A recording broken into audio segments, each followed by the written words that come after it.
പ്രോട്ടോണിന്റെ കണ്ടുപിടുത്തത്തിന് ആരെയാണ് അംഗീകരിക്കുന്നത്?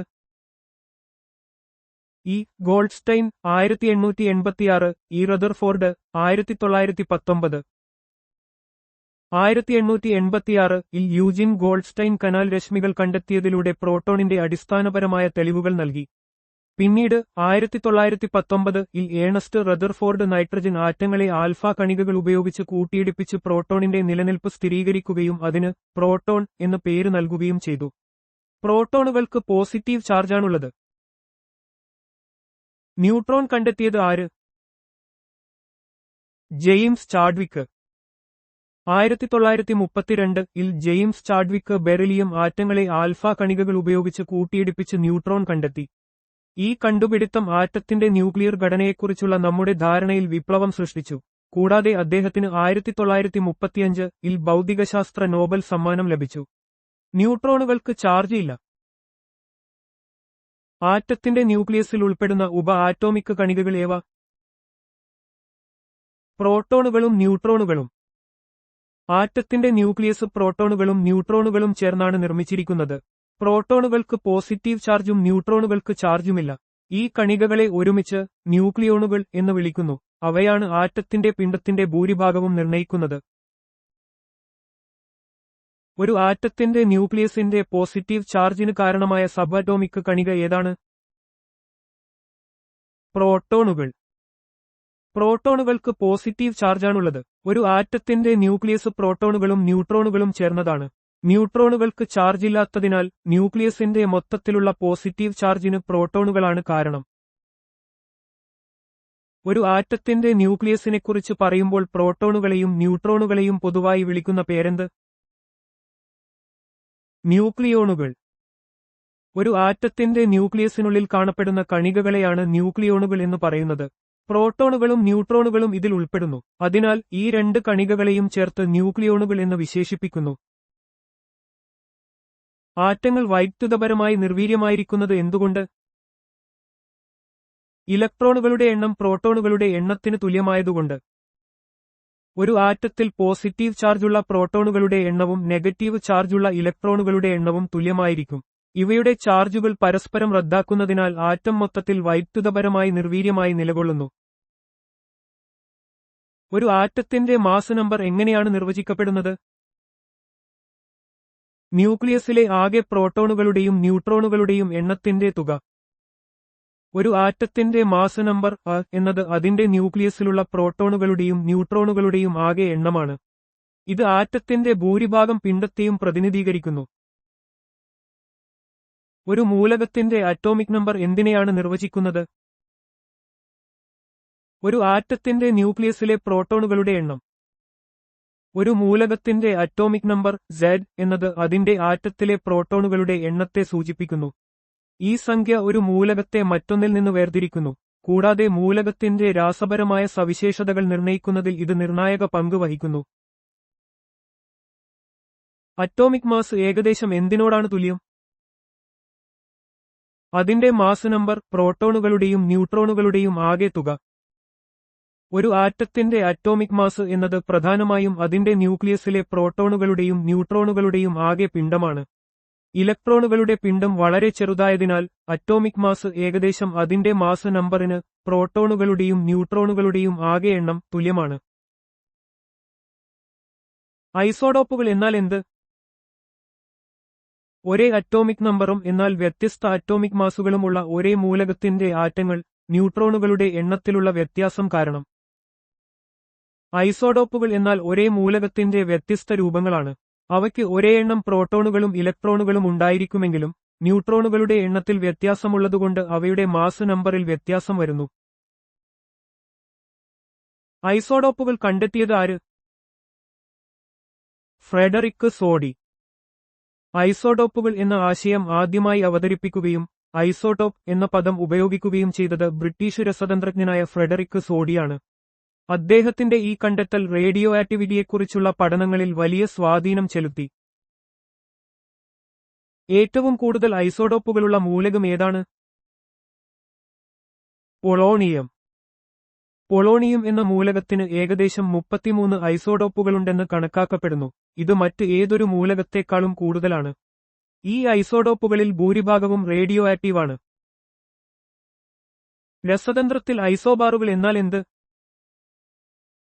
ഒരേ അറ്റോമിക് മാസും എന്നാൽ വ്യത്യസ്ത അറ്റോമിക് നമ്പറുകളുമുള്ള മൂലകങ്ങൾ. ഐസോബാറുകൾ എന്നത് വ്യത്യസ്ത മൂലകങ്ങളുടെ ആറ്റങ്ങളാണ്. അവയ്ക്ക് മാസ് നമ്പർ തുല്യമായിരിക്കും പ്രോട്ടോണുകളുടെയും ന്യൂട്രോണുകളുടെയും ആകെ എണ്ണം, എന്നാൽ പ്രോട്ടോണുകളുടെ എണ്ണത്തിൽ വ്യത്യാസമുള്ളതുകൊണ്ട് അവയ്ക്ക് വ്യത്യസ്ത അറ്റോമിക് നമ്പറുകൾ ആയിരിക്കും. ഐസോട്ടോണുകൾ എന്നാൽ എന്ത്?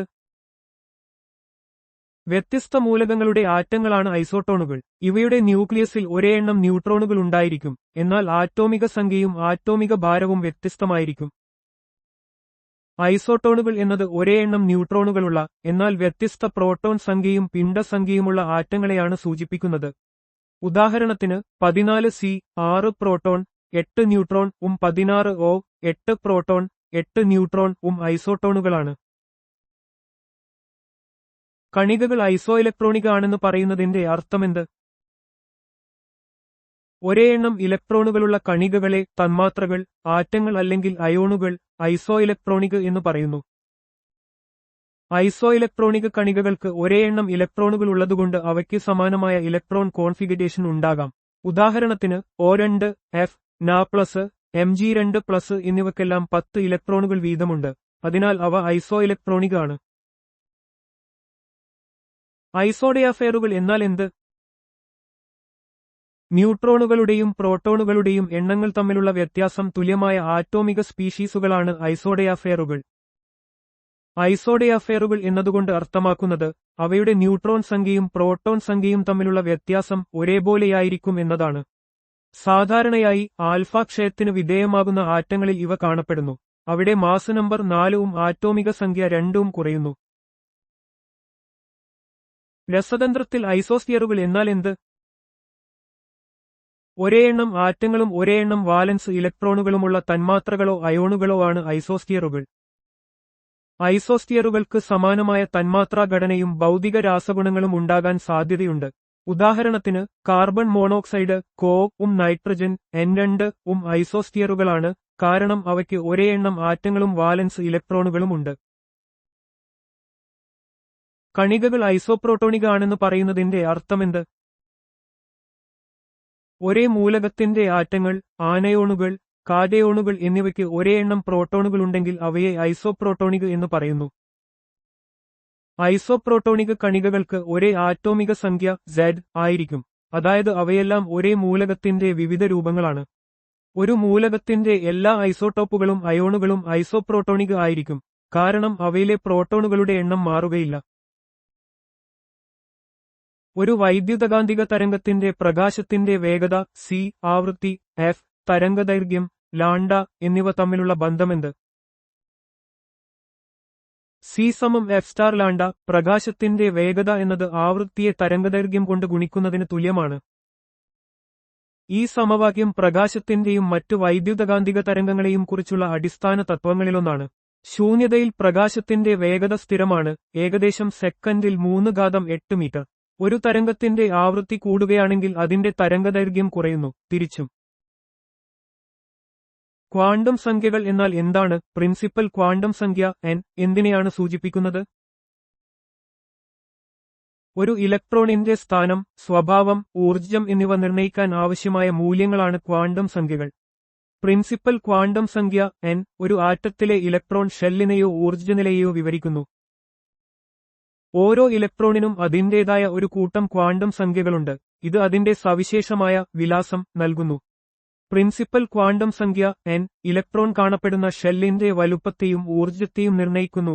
n-ന്റെ മൂല്യം കൂടുമ്പോൾ ഷെല്ലിന്റെ വലുപ്പവും ഊർജ്ജവും വർദ്ധിക്കുന്നു. അസിമുത്തൽ അഥവാ കോണീയ ക്വാണ്ടം സംഖ്യ L എന്തിനെയാണ് വിവരിക്കുന്നത്?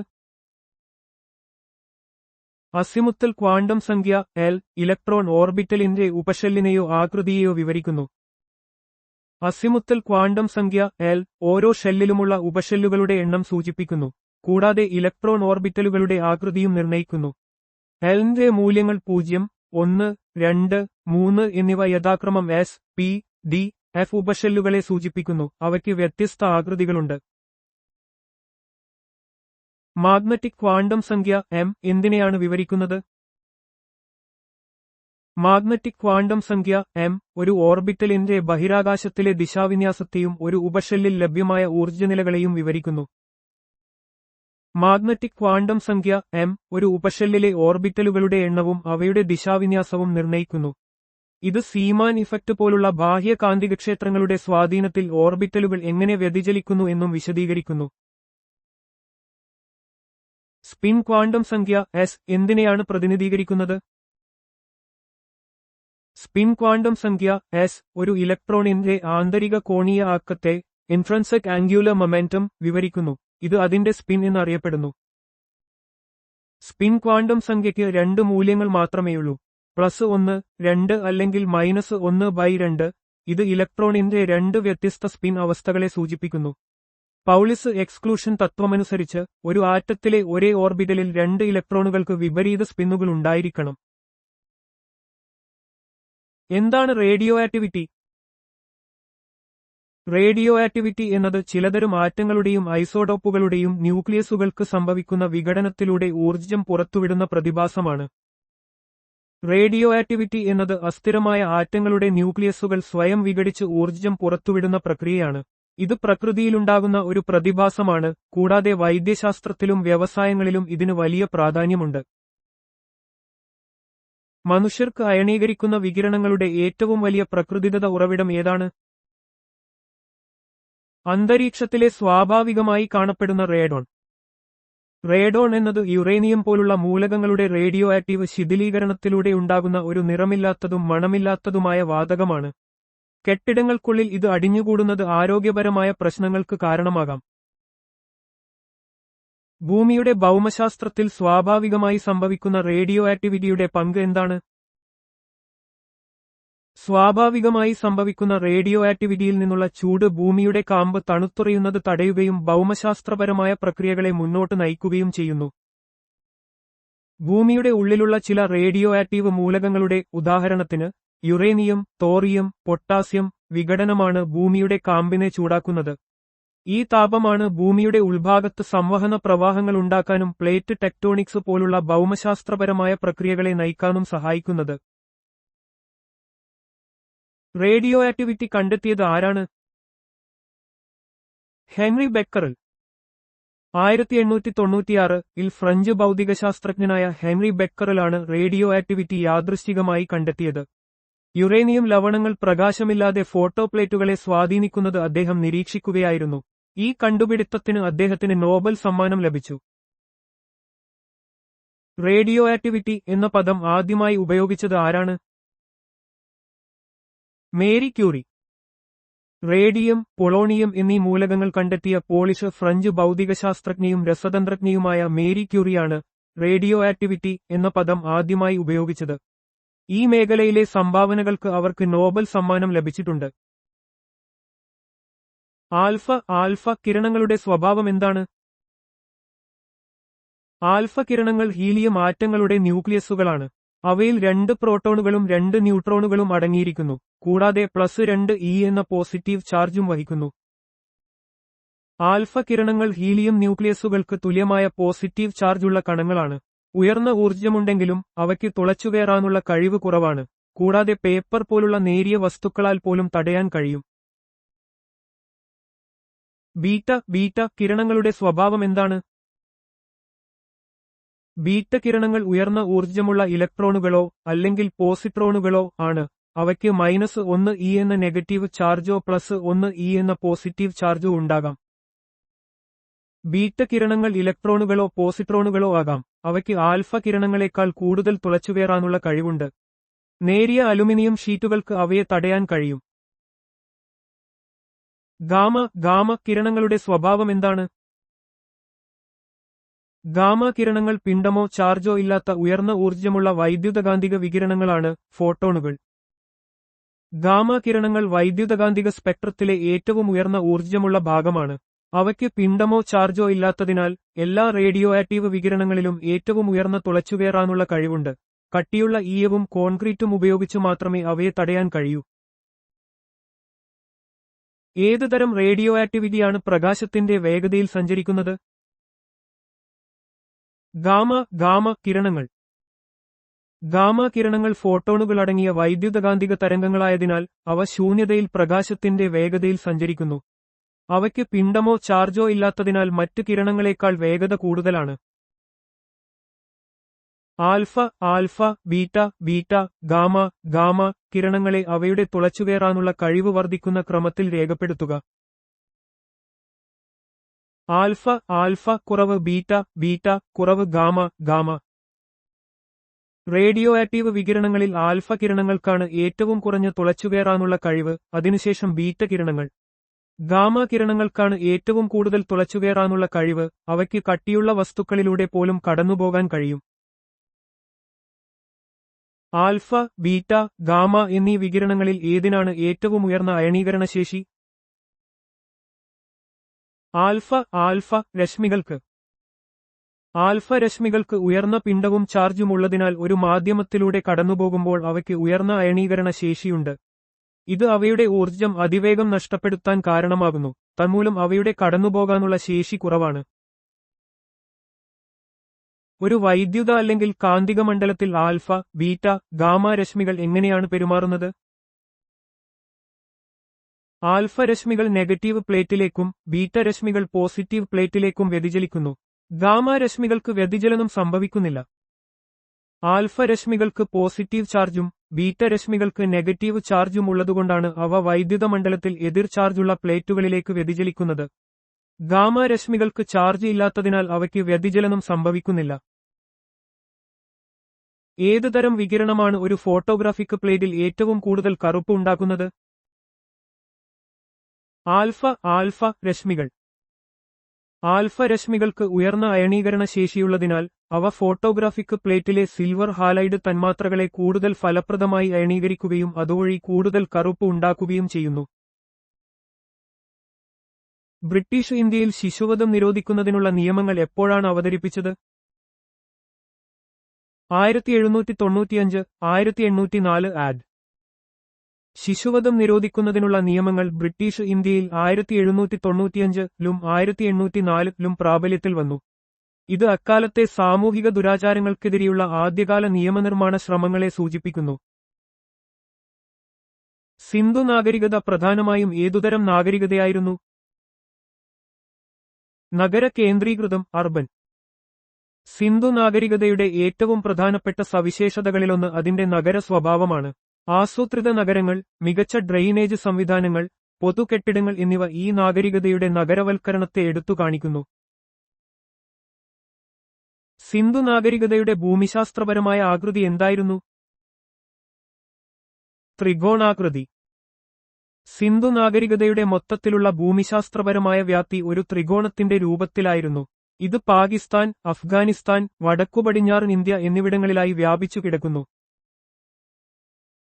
സിന്ധു നാഗരികതയുടെ കാലത്ത് തഴച്ചുവളർന്ന ചില പ്രധാന നഗരങ്ങളുടെ പേര് പറയുക. മോഹൻജൊദാരോ, ഹാരപ്പ, രാഗിഗഡി, ധോളവീര, കാളിബംഗൻ. മോഹൻജൊദാരോ, ഹാരപ്പ തുടങ്ങിയ നഗരങ്ങൾ സിന്ധു നാഗരികതയുടെ കേന്ദ്രങ്ങളായിരുന്നു. ഇവ മികച്ച നഗരാസൂത്രണത്തിനും വാസ്തുവിദ്യയ്ക്കും പേരുകേട്ടവയാണ്. 2021 ജൂലൈയിൽ യുനെസ്കോയുടെ ലോക പൈതൃക പട്ടികയിൽ ഉൾപ്പെടുത്തിയ 40ാമത്തെ ഇന്ത്യൻ സൈറ്റായി തിരഞ്ഞെടുത്ത സിന്ധു നാഗരികതാ പ്രദേശം ഏതാണ്? ധോളവീര. ഗുജറാത്തിലെ റാൻ ഓഫ് കച്ചിൽ സ്ഥിതി ചെയ്യുന്ന ധോളവീര സിന്ധു നാഗരികതയുടെ ഒരു പ്രധാന കേന്ദ്രമാണ്. ഇതിനെ 2021 ജൂലൈയിൽ യുനെസ്കോ ലോക പൈതൃക പട്ടികയിൽ ഉൾപ്പെടുത്തി.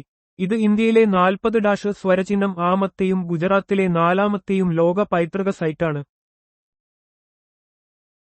ഇന്ത്യയ്ക്ക് സ്വാതന്ത്ര്യം ലഭിച്ചതിനുശേഷം ഏറ്റവുമധികം ഹാരപ്പൻ നാഗരികതാ കേന്ദ്രങ്ങൾ കണ്ടെത്തിയ ഇന്ത്യൻ സംസ്ഥാനം ഏതാണ്? ഗുജറാത്ത്. ഇന്ത്യയുടെ സ്വാതന്ത്ര്യാനന്തരം ഗുജറാത്തിൽ നിന്നാണ് ഏറ്റവും കൂടുതൽ ഹാരപ്പൻ സൈറ്റുകൾ കണ്ടെത്തിയത്. ലോഥൽ, ധോളവീര, രംഗപൂർ, സൂരത്കോട്ടാദ തുടങ്ങിയ നിരവധി പ്രധാന കേന്ദ്രങ്ങൾ ഗുജറാത്തിലുണ്ട്. ഇത് സിന്ധു നാഗരികതയുടെ കിഴക്കൻ വ്യാപനം വ്യക്തമാക്കുന്നു. സിന്ധു നാഗരികതയിലെ ആളുകൾക്ക് അറിയാത്ത ലോഹം ഏതായിരുന്നു? ഇരുമ്പ്. സിന്ധു നാഗരികതയിലെ ആളുകൾ ചെമ്പ്, വെങ്കലം, വെള്ളി, സ്വർണം എന്നിവ ഉപയോഗിച്ചിരുന്നു. എന്നാൽ ഇരുമ്പിന്റെ ഉപയോഗം അവർക്ക് അജ്ഞാതമായിരുന്നു. ഇന്ത്യയിൽ ഇരുമ്പ് യുഗത്തിന്റെ ആരംഭം പിന്നീട് വേദകാലത്താണ് കണ്ടുതുടങ്ങിയത്. ഹാരപ്പൻ നാഗരികതയുടെ മുദ്രകളിലും കളിമൺ ശില്പങ്ങളിലും മറ്റു മൃഗങ്ങളുടെ ചിത്രീകരണമുണ്ടായിരുന്നിട്ടും ഏതു മൃഗത്തിന്റെ ചിത്രീകരണമാണ് വ്യക്തമായി ഇല്ലാത്തത്? പശു.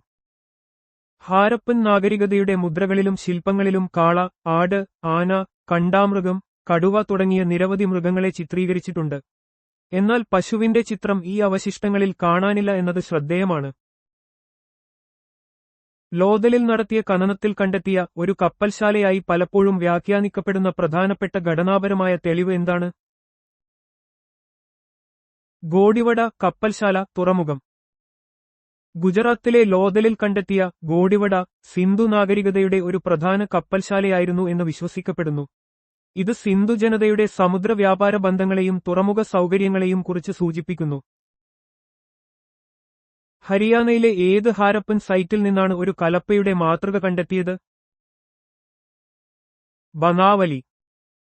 ഹരിയാനയിലെ ഫത്തേഹാബാദ് ജില്ലയിൽ സ്ഥിതി ചെയ്യുന്ന ഒരു സിന്ധു നദീതട സംസ്കാര കേന്ദ്രമാണ് ബനാവലി. ഇവിടെ നിന്ന് കളിമണ്ണിൽ നിർമ്മിച്ച ഒരു കലപ്പയുടെ മാതൃക കണ്ടെത്തിയിട്ടുണ്ട്. ഇത് ഹാരപ്പൻ ജനതയുടെ കാർഷിക രീതികളെക്കുറിച്ചുള്ള വിലപ്പെട്ട വിവരങ്ങൾ നൽകുന്നു. ഹാരപ്പൻ നാഗരികതയിൽ ഉഴുതുമറിച്ച വയലിന്റെ തെളിവുകൾ എവിടെ നിന്നാണ് കണ്ടെത്തിയത്? രാജസ്ഥാനിലെ കാളിബംഗൻ.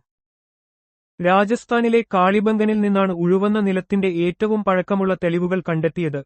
BCE 2800 ഓടെയുള്ള ഈ കണ്ടെത്തലുകൾ ഹാരപ്പൻ സംസ്കാരത്തിലെ കാർഷിക വികാസത്തെയും കൃഷിരീതികളെയും സൂചിപ്പിക്കുന്നു. പുരാതന കാർഷിക രീതികളെക്കുറിച്ചുള്ള പഠനങ്ങളിൽ ഇത് നിർണായകമാണ്. ഇന്ത്യൻ ഉപഭൂഖണ്ഡത്തിലെ ഏറ്റവും വലിയ ഹാരപ്പൻ സൈറ്റായ രാഗിഗഡി ഏത് നദിയുടെ തീരത്താണ് സ്ഥിതി ചെയ്യുന്നത്? ഗഗ്ഗർ നദി. ഹരിയാനയിലെ ഹിസാർ ജില്ലയിൽ ഗഗ്ഗർ നദിയുടെ തീരത്താണ് രാഗിഗഡി സ്ഥിതി ചെയ്യുന്നത്. സിന്ധു നദീതട സംസ്കാരത്തിലെ ഏറ്റവും വലിയ കേന്ദ്രങ്ങളിലൊന്നായ ഇത് അവിടുത്തെ പ്രധാന നഗരകേന്ദ്രങ്ങളിലൊന്നായി കണക്കാക്കപ്പെടുന്നു. ഈ നഗരത്തിന് ചുറ്റുമായി മറ്റ് നിരവധി ചെറിയ ഹാരപ്പൻ കേന്ദ്രങ്ങളും സ്ഥിതി ചെയ്യുന്നുണ്ട്. ഗുജറാത്തിലെ ഏത് ഹാരപ്പൻ സൈറ്റാണ് നെല്ലിന്റെ ഉമിക്ക് തെളിവ് നൽകുകയും പ്രീ ഹാരപ്പൻ, ഹാരപ്പൻ, പോസ്റ്റ് ഹാരപ്പൻ സംസ്കാരങ്ങളുടെ തുടർച്ചയായ ശ്രേണി കാണിക്കുകയും ചെയ്തത്? രംഗ്പൂർ. ഗുജറാത്തിലെ രംഗ്പൂർ ഒരു പ്രധാന സിന്ധു നദീതട കേന്ദ്രമാണ്. ഇവിടെ നിന്നും നെല്ലിന്റെ ഉമിയുടെ തെളിവുകൾ ലഭിച്ചിട്ടുണ്ട്. ഇത് ഹാരപ്പൻ ജനത നെൽകൃഷി ചെയ്തിരുന്നതിനെ സൂചിപ്പിക്കുന്നു. പ്രീ ഹാരപ്പൻ, ഹാരപ്പൻ, പോസ്റ്റ് ഹാരപ്പൻ കാലഘട്ടങ്ങളിലെ സംസ്കാരങ്ങളുടെ തുടർച്ചയായ വികാസം ഇവിടെ വ്യക്തമാണ്. ഇത് ഈ പ്രദേശത്തിന്റെ ചരിത്രപരമായ പ്രാധാന്യം വർദ്ധിപ്പിക്കുന്നു. മോഹൻജൊദാരോയിലെ ഏത് പുരാവസ്തു തെളിവാണ് സിന്ധു നദീതട നിവാസികൾ പശുപതി ശിവനെ ആരാധിച്ചിരുന്നതായി സൂചിപ്പിക്കുന്നത്? മൃഗങ്ങളാൽ ചുറ്റപ്പെട്ട ധ്യാനാവസ്ഥയിലുള്ള ഒരു യോഗിയുടെ ചിത്രം ആലേഖനം ചെയ്ത ഒരു മുദ്ര. മോഹൻജൊദാരോയിൽ നിന്ന് കണ്ടെത്തിയ ഒരു മുദ്രയിൽ ധ്യാനാവസ്ഥയിൽ മൃഗങ്ങളാൽ ചുറ്റപ്പെട്ട ഒരു യോഗിയെ ചിത്രീകരിച്ചിട്ടുണ്ട്. ഈ ചിത്രം ആദിശിവന്റെ ഒരു രൂപമായി പല ചരിത്രകാരന്മാരും വ്യാഖ്യാനിക്കുന്നു. സിന്ധു നദീതട സംസ്കാരത്തിലെ മതപരമായ വിശ്വാസങ്ങളെയും ആചാരങ്ങളെയും കുറിച്ചുള്ള പ്രധാന വിവരങ്ങൾ ഇത് നൽകുന്നു. ഹാരപ്പൻ റോഡുകളുടെ സവിശേഷമായ രൂപകൽപ്പന വിവരിക്കുക. അവ മിക്കവാറും നേർരേഖയിലുള്ളവയായിരുന്നു, ഒന്നിനൊന്ന് ലംബമായി മുറിച്ചുകടന്ന് ഒരു ഗ്രിഡ് പാറ്റേൺ രൂപീകരിച്ചു. ഹാരപ്പൻ നഗരങ്ങളിലെ റോഡുകൾ ആധുനിക നഗരാസൂത്രണത്തിന് സമാനമായ രീതിയിൽ നിർമ്മിച്ചവയായിരുന്നു. അവ നേർരേഖയിൽ പണിത് പരസ്പരം ലംബമായി മുറിച്ചുകടന്ന് ഒരു ഗ്രിഡ് പാറ്റേൺ സൃഷ്ടിച്ചു. ഇത് നഗരത്തിലെ ഗതാഗതത്തെയും ശുചിത്വത്തെയും കാര്യക്ഷമമാക്കാൻ സഹായിച്ചു. ലോത്തൽ എന്ന ഹാരപ്പൻ സൈറ്റ് കണ്ടെത്തുകയും ആദ്യമായി ഖനനം നടത്തുകയും ചെയ്തത് ആരാണ്? SR റാവു. പ്രശസ്ത പുരാവസ്തു ഗവേഷകനായ SR റാവു 1954 ലോത്തൽ എന്ന സിന്ധു നദീതട കേന്ദ്രം കണ്ടെത്തുകയും തുടർന്ന് ഖനനം നടത്തുകയും ചെയ്തത്. ഗുജറാത്തിലെ ഈ തുറമുഖ നഗരം ഹാരപ്പൻ കാലഘട്ടത്തിലെ വാണിജ്യബന്ധങ്ങളെയും നാവിക വ്യാപാരത്തെയും കുറിച്ച് വിലപ്പെട്ട വിവരങ്ങൾ നൽകുന്നു. ഏത് ഹാരപ്പൻ നഗരമാണ് മിനി ഹാരപ്പ അല്ലെങ്കിൽ മിനി മോഹൻജൊദാരോ എന്നറിയപ്പെടുന്നത്? ലോത്തൽ. ഗുജറാത്തിലെ ലോത്തൽ എന്ന പുരാതന ഹാരപ്പൻ നഗരം അതിന്റെ ആസൂത്രണം, വാസ്തുവിദ്യ, സവിശേഷമായ കണ്ടെത്തലുകൾ എന്നിവ കാരണം മിനി ഹാരപ്പ അല്ലെങ്കിൽ മിനി മോഹൻജൊദാരോ എന്നറിയപ്പെടുന്നു. ഒരു തുറമുഖ നഗരമെന്ന നിലയിൽ സിന്ധു നദീതട സംസ്കാരത്തിലെ വ്യാപാരത്തിൽ ഇത് വലിയ പങ്ക് വഹിച്ചു. ഇന്ത്യൻ ഉപഭൂഖണ്ഡത്തിലെ ഏറ്റവും വലിയ ഹാരപ്പൻ സൈറ്റ് ഏതാണ്? രാഗിഗഡി, ഹരിയാനയിലെ ഹിസാർ ജില്ല. ഹരിയാനയിലെ ഹിസാർ ജില്ലയിൽ സ്ഥിതി ചെയ്യുന്ന രാഗിഗഡി ഇന്ത്യൻ ഉപഭൂഖണ്ഡത്തിലെ സിന്ധു നദീതട സംസ്കാരത്തിലെ ഏറ്റവും വലിയ കേന്ദ്രമാണ്. മോഹൻജൊദാരോ, ഹാരപ്പ എന്നിവയേക്കാൾ വിസ്തൃതിയേറിയ ഈ നഗരം ഈ സംസ്കാരത്തിന്റെ കിഴക്കൻ ഭാഗങ്ങളിലെ വികാസത്തെക്കുറിച്ച് നിർണായക വിവരങ്ങൾ നൽകുന്നു. സർ ജോൺ മാർഷലിന്റെ നിർദ്ദേശപ്രകാരം 1921 ഹാരപ്പൻ സൈറ്റായ ഹാരപ്പ ആദ്യമായി ഖനനം ചെയ്തത് ആരാണ്? ദയാ റാം സാഹ്നി. സിന്ധു നദീതട സംസ്കാരത്തിന്റെ കണ്ടെത്തലിന് നാഴികക്കല്ലായ ഹാരപ്പൻ സൈറ്റ് ദയാ റാം സാഹ്നി 1921 സർ ജോൺ മാർഷലിന്റെ നിർദ്ദേശപ്രകാരം ആദ്യമായി ഖനനം ചെയ്തു.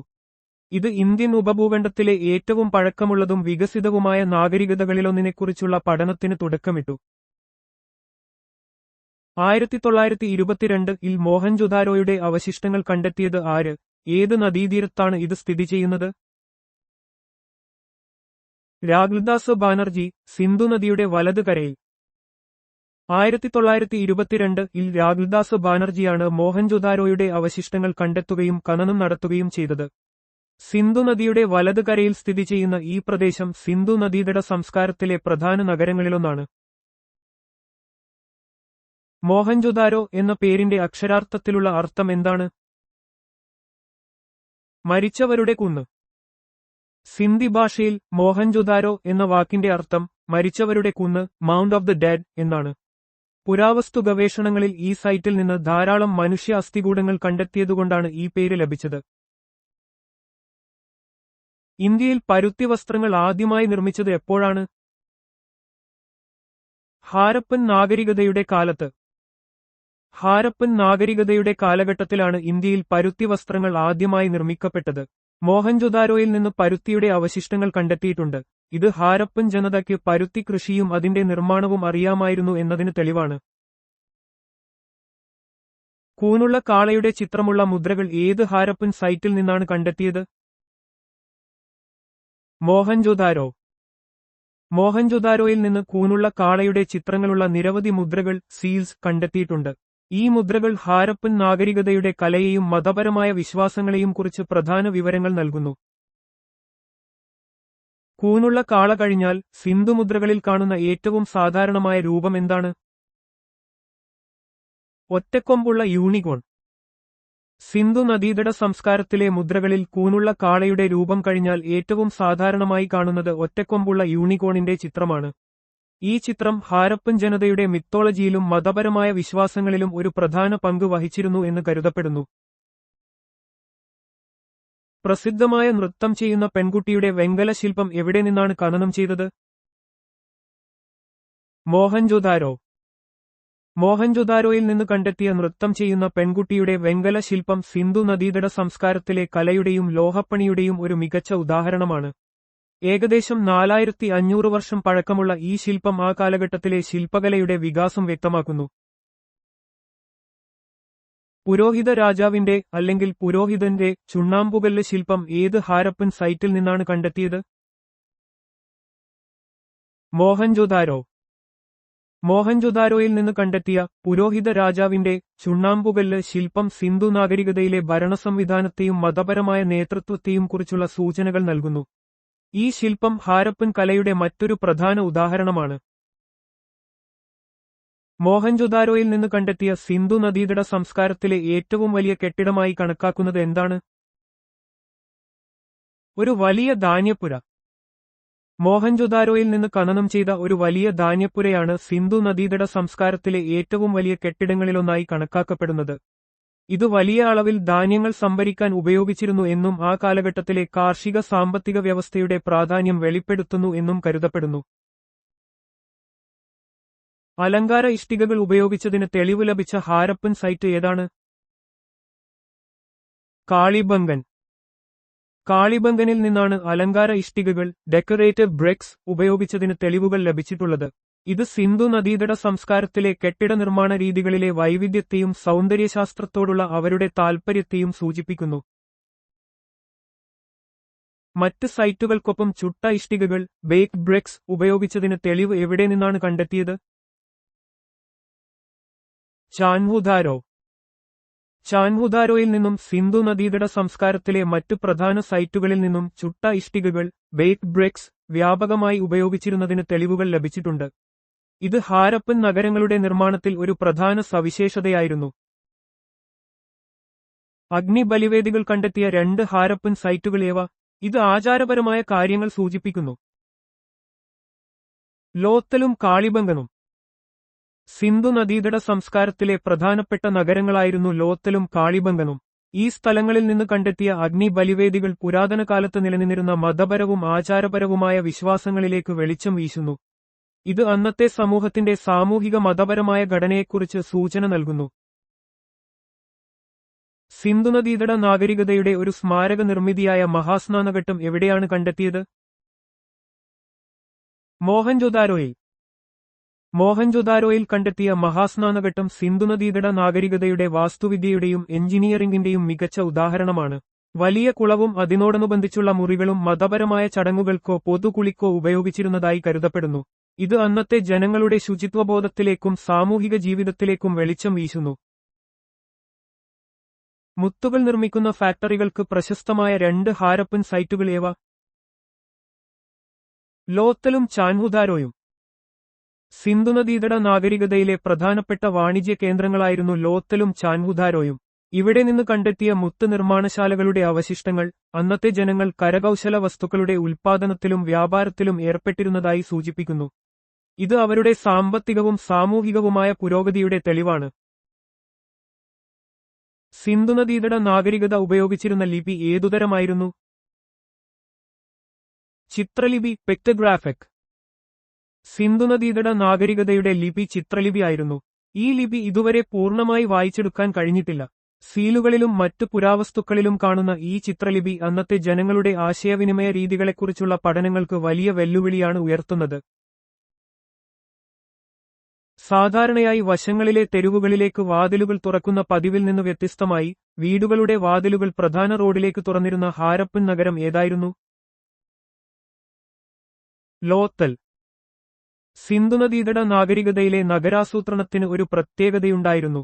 മിക്ക വീടുകളുടെയും വാതിലുകൾ പ്രധാന റോഡിലേക്ക് തുറക്കാതെ വശങ്ങളിലെ ചെറിയ തെരുവുകളിലേക്ക് തുറന്നിരുന്നു. എന്നാൽ ലോത്തൽ എന്ന നഗരത്തിൽ ഈ രീതിക്ക് ഒരു അപവാദമുണ്ടായിരുന്നു. അവിടെ ചില വീടുകളുടെ വാതിലുകൾ പ്രധാന റോഡിലേക്ക് നേരിട്ട് തുറന്നിരുന്നു.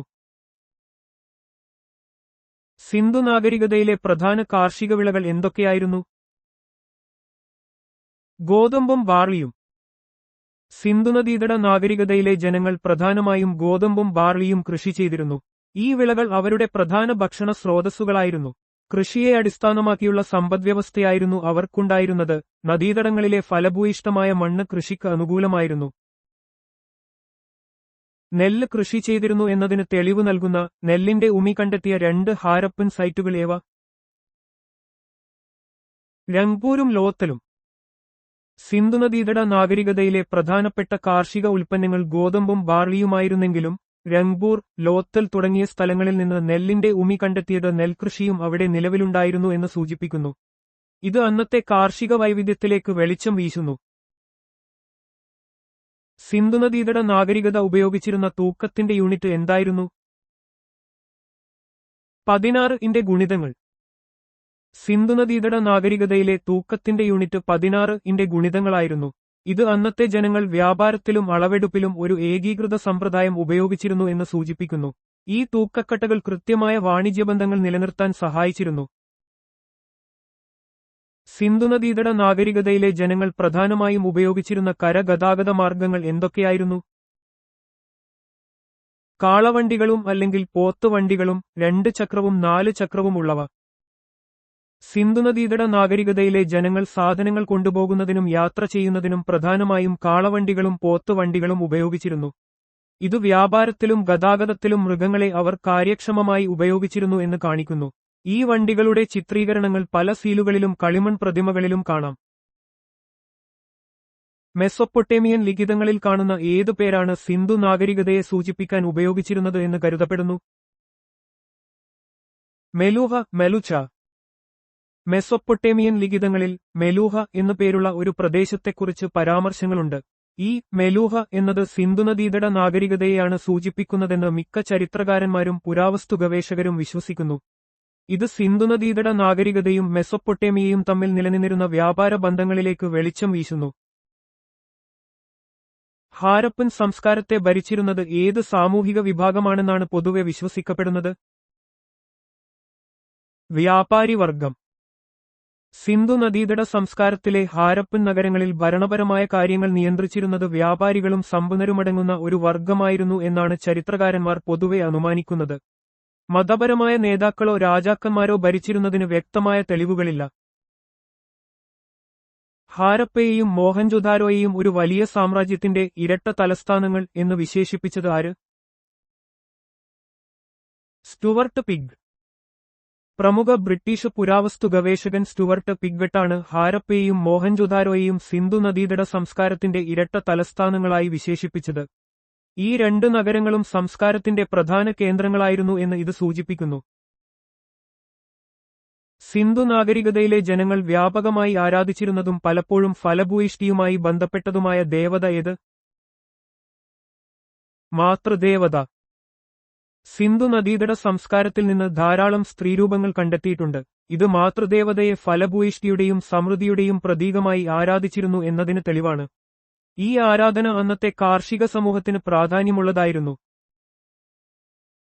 മാതൃദേവതയെ കൂടാതെ സിന്ധു നദീതട നാഗരികതയിൽ ആരാധനയുടെ മറ്റ് ഏതെല്ലാം രൂപങ്ങൾക്ക് തെളിവുകളുണ്ട്? നാഗാരാധന, വൃക്ഷാരാധന, ജലാരാധന. മാതൃദേവതയെ കൂടാതെ സിന്ധു നദീതട ജനത പ്രകൃതിയിലെ പല ഘടകങ്ങളെയും ആരാധിച്ചിരുന്നു. നാഗാരാധനയും വൃക്ഷാരാധനയും, പ്രത്യേകിച്ച് ആൽമരത്തിന്റെ, ജലാരാധനയും അവരുടെ മതപരമായ വിശ്വാസങ്ങളുടെ ഭാഗമായിരുന്നു. ഹാരപ്പൻ നാഗരികതയിൽ വ്യാപകമായി കണ്ടുവരുന്ന ഏത് ചിഹ്നമാണ് സൂര്യന്റെ ആരാധനയെ സൂചിപ്പിക്കുന്നത്? സ്വസ്തിക ചിഹ്നം. സിന്ധു നദീതട സംസ്കാരത്തിൽ നിന്ന് കണ്ടെത്തിയ പല മുദ്രകളിലും പാത്രങ്ങളിലും സ്വസ്തിക ചിഹ്നം കാണപ്പെടുന്നുണ്ട്. ഇത് സൂര്യൻ, സമൃദ്ധി, നല്ല ഭാഗ്യം എന്നിവയുമായി ബന്ധപ്പെട്ട ഒരു പുരാതന ചിഹ്നമാണ്. ഇത് സൂര്യദേവതയുടെ ആരാധനയെ സൂചിപ്പിക്കുന്നു. സിന്ധു നദീതട സംസ്കാരത്തിന്റെ പുരാവസ്തു അവശിഷ്ടങ്ങളിൽ നിന്ന് ശ്രദ്ധേയമായി കാണപ്പെടാത്ത ഒരുതരം മതപരമായ നിർമ്മിതി ഏത്? ക്ഷേത്രങ്ങൾ. സിന്ധു നദീതട സംസ്കാരത്തിന്റെ പുരാവസ്തു ഗവേഷണങ്ങളിൽ ക്ഷേത്രങ്ങളോ മറ്റു വലിയ മതപരമായ കെട്ടിടങ്ങളോ കണ്ടെത്തിയിട്ടില്ല. ഇത് അവരുടെ മതപരമായ ആചാരങ്ങൾ പൊതുവായ സ്ഥലങ്ങളിലോ വീടുകളിലോ ആയിരുന്നിരിക്കാം എന്നതിലേക്ക് വിരൽ ചൂണ്ടുന്നു. സിന്ധു നദീതട നാഗരികതയിൽ ഏതു മൃഗത്തെയാണ് പവിത്രമായി കണക്കാക്കുകയും ആരാധിക്കുകയും ചെയ്തിരുന്നത്? കൂനൻ കാള, ദ ഹാംപ്ഡ് ബുൾ. സിന്ധു നദീതട മുദ്രകളിൽ കൂനൻ കാളയുടെ ചിത്രങ്ങൾ ധാരാളമായി കാണപ്പെടുന്നുണ്ട്. ഇത് ഈ മൃഗത്തെ അവർക്ക് പവിത്രമായിരുന്നെന്നും ആരാധിച്ചിരുന്നെന്നും സൂചിപ്പിക്കുന്നു. ഈ കാള കാർഷിക സമൃദ്ധിയുടെയും ശക്തിയുടെയും പ്രതീകമായി കണക്കാക്കപ്പെട്ടിരുന്നു. സ്ത്രീ പ്രതിമകളുടെ ആധിക്യം കാരണം സിന്ധു നദീതട നാഗരികതയിൽ ഏതുതരം സാമൂഹിക ഘടനയാണ് ഉണ്ടായിരുന്നതായി അനുമാനിക്കപ്പെടുന്നത്? മാതൃമേധാവിത്വമുള്ളത്, മേട്രിയാക്കൽ. സിന്ധു നദീതട പ്രദേശങ്ങളിൽ നിന്ന് ധാരാളം സ്ത്രീരൂപങ്ങൾ, പ്രത്യേകിച്ച് മാതൃദേവതയുടെ, കണ്ടെത്തിയിട്ടുണ്ട്. ഇത് അന്നത്തെ സമൂഹത്തിൽ സ്ത്രീകൾക്ക് വലിയ പ്രാധാന്യം നൽകിയിരുന്നെന്നും ഒരു മാതൃമേധാവിത്വമുള്ള സാമൂഹിക ഘടന നിലനിന്നിരുന്നിരിക്കാമെന്നും ചില ചരിത്രകാരന്മാർ അനുമാനിക്കുന്നു. സിന്ധു നദീതടവാസികൾ ഏതുതരം വസ്ത്രങ്ങളാണ് ഉപയോഗിച്ചിരുന്നത്? പരുത്തി വസ്ത്രങ്ങളും കമ്പിളി വസ്ത്രങ്ങളും. സിന്ധു നദീതട സംസ്കാരം പരുത്തി കൃഷി ചെയ്തിരുന്ന ആദ്യകാല സംസ്കാരങ്ങളിൽ ഒന്നാണ്. ഇവിടെ നിന്ന് കണ്ടെത്തിയ തുണികളുടെ അവശിഷ്ടങ്ങളും പ്രതിമകളിലെ ചിത്രീകരണങ്ങളും പരുത്തിയും കമ്പിളിയും വസ്ത്രനിർമ്മാണത്തിനായി ഉപയോഗിച്ചിരുന്നു എന്നതിന് തെളിവാണ്. സിന്ധു നദീതട നാഗരികതയിലെ പ്രധാന വിനോദോപാധികൾ എന്തൊക്കെയായിരുന്നു? വേട്ടയാടൽ, മൃഗങ്ങളെയും പക്ഷികളെയും തമ്മിൽ പോരടിപ്പിക്കൽ, ചൗപാഡ അല്ലെങ്കിൽ ചൗസർ കളിക്കുക, ചൂതുകളി.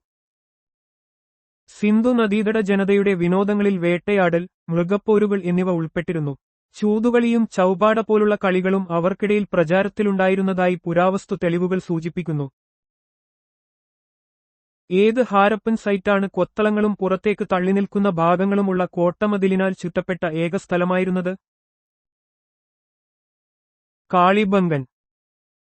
കാളിബംഗൻ രാജസ്ഥാനിലെ ഗഗ്ഗർ നദിയുടെ തീരത്തുള്ള ഒരു പ്രധാന സിന്ധുനദീതട സംസ്കാര കേന്ദ്രമാണ്. ഇത് തനതായ വാസ്തുവിദ്യയ്ക്കും ഉഴുവുന്ന പാടങ്ങളുടെ തെളിവുകൾക്കും കോട്ടമതിലുകളിലെ കൊത്തളങ്ങൾക്കും പേരുകേട്ടതാണ്. സിന്ധുനദീതട സംസ്കാരത്തിൽ എന്ത് തരത്തിലുള്ള അന്ത്യകർമ്മങ്ങളാണ് ആചരിച്ചിരുന്നത്? ഹാരപ്പയിലും മോഹൻജോദാറോയിലും യഥാക്രമം ഏതൊക്കെയായിരുന്നു കൂടുതൽ സാധാരണമായിരുന്നത്? ശവസംസ്കാരവും ദഹിപ്പിക്കലും ചുടല ആചരിച്ചിരുന്നു. ഹാരപ്പയിൽ ശവസംസ്കാരമായിരുന്നു കൂടുതൽ സാധാരണമായിരുന്നത്, മോഹൻജോദാറോയിൽ ദഹിപ്പിക്കലായിരുന്നു കൂടുതൽ. സിന്ധുനദീതട സംസ്കാരത്തിൽ ശവസംസ്കാരവും ദഹിപ്പിക്കലും നിലവിലുണ്ടായിരുന്നു. ഹാരപ്പയിലെ 637 ശ്മശാനം ശവസംസ്കാരത്തിന്റെ പ്രധാന തെളിവാണ്. മോഹൻജോദാറോയിൽ പൂർണ്ണമായ ശവസംസ്കാരത്തിന് തെളിവുകൾ കുറവാണ്. ദഹിപ്പിച്ച ശേഷമുള്ള ചിതാഭസ്മ കലശങ്ങളാണ് കൂടുതൽ കണ്ടെത്തിയിട്ടുള്ളത്.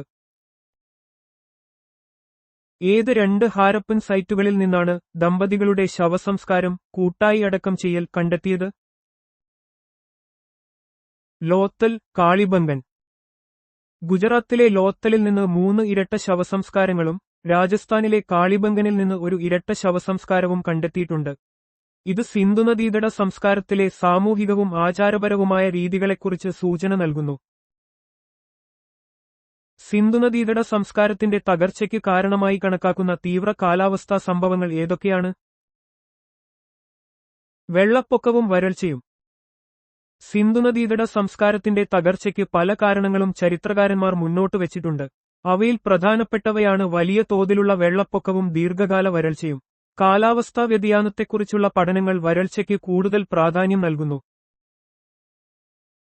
സിന്ധു നാഗരികതയുടെ തകർച്ചയ്ക്ക് കാരണമായി ആര്യൻ അധിനിവേശം എന്ന സിദ്ധാന്തവുമായി ബന്ധപ്പെട്ട പണ്ഡിതന്മാർ ആരെല്ലാം? Gordon child, Mortimer wheeler.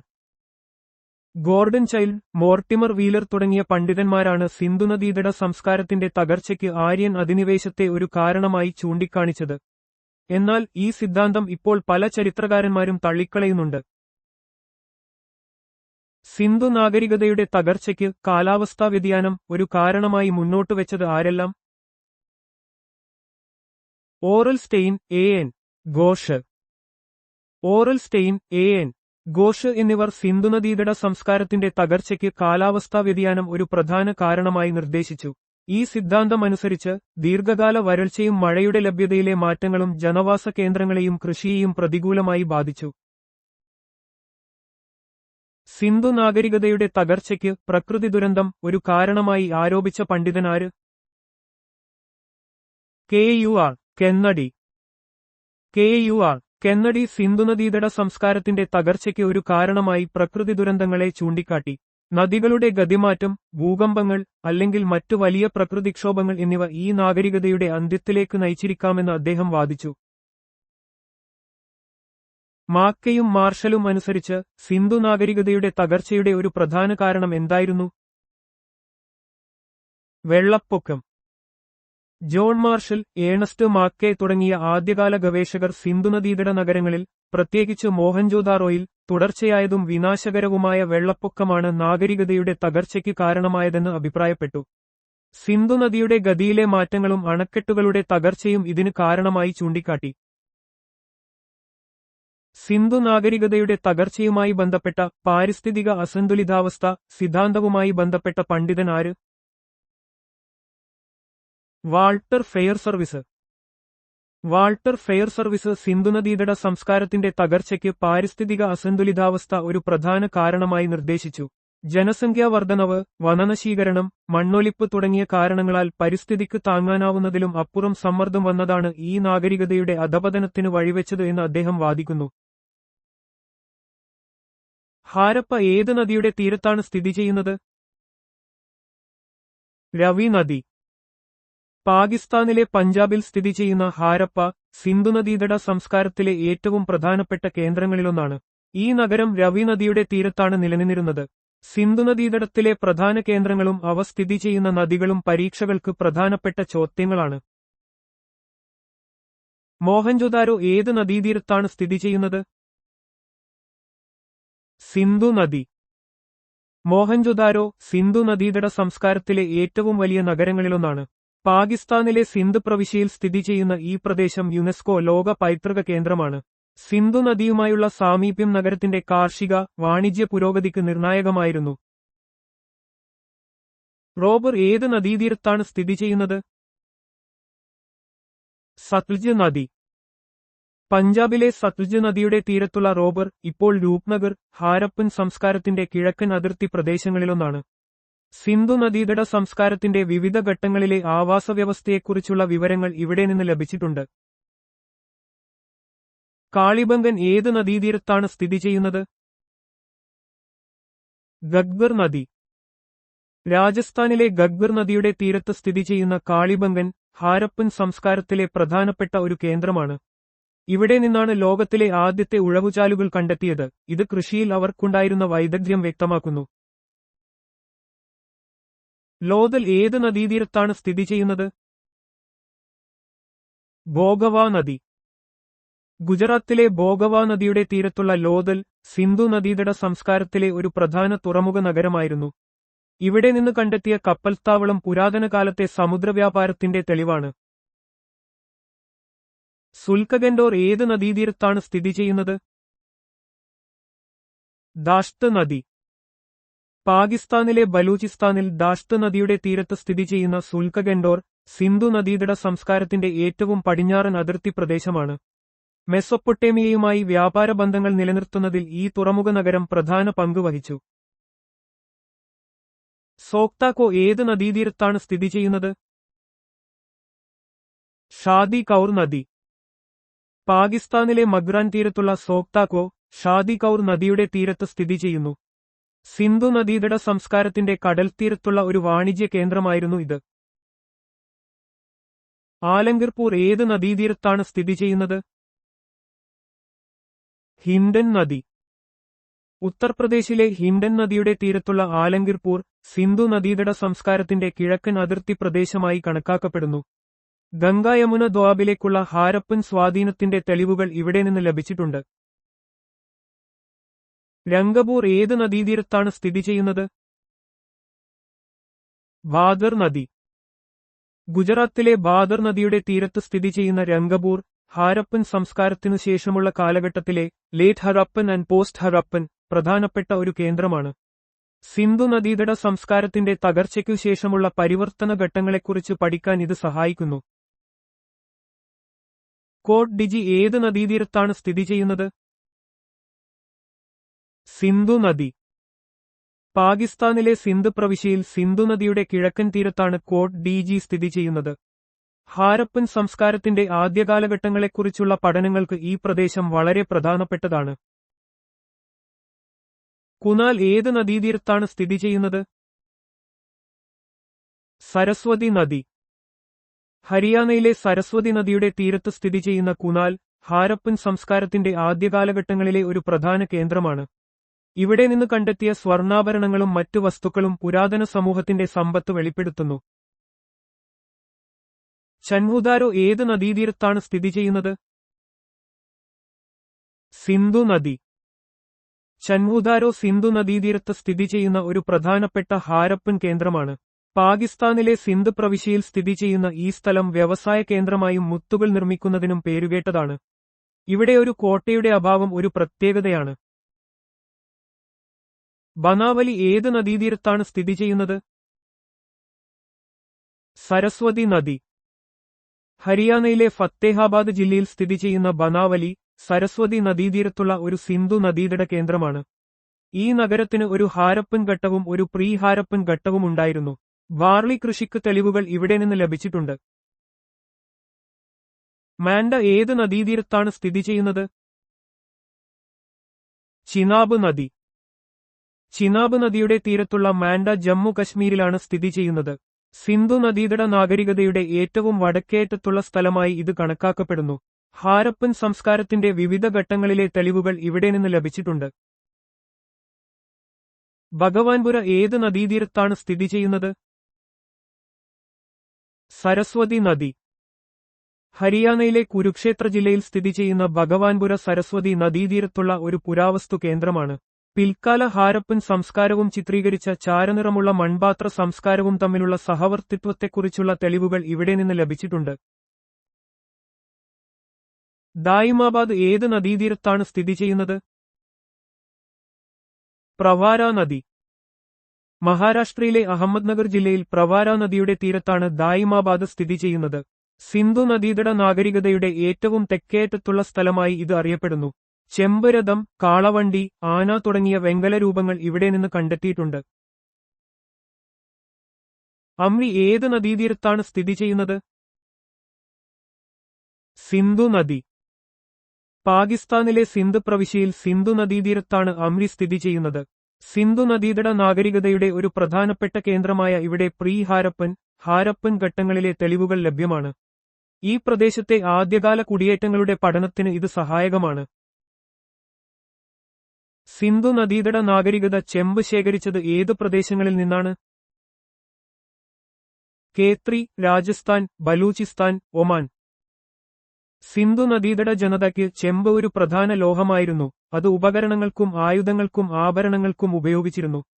രാജസ്ഥാനിലെ കേത്രി ഖനികൾ, ബലൂചിസ്ഥാൻ, ഒമാൻ തുടങ്ങിയ പ്രദേശങ്ങളിൽ നിന്നാണ് അവർ പ്രധാനമായും ചെമ്പ് ഇറക്കുമതി ചെയ്തത്. ഇത് പുരാതന വ്യാപാര ബന്ധങ്ങളെ സൂചിപ്പിക്കുന്നു.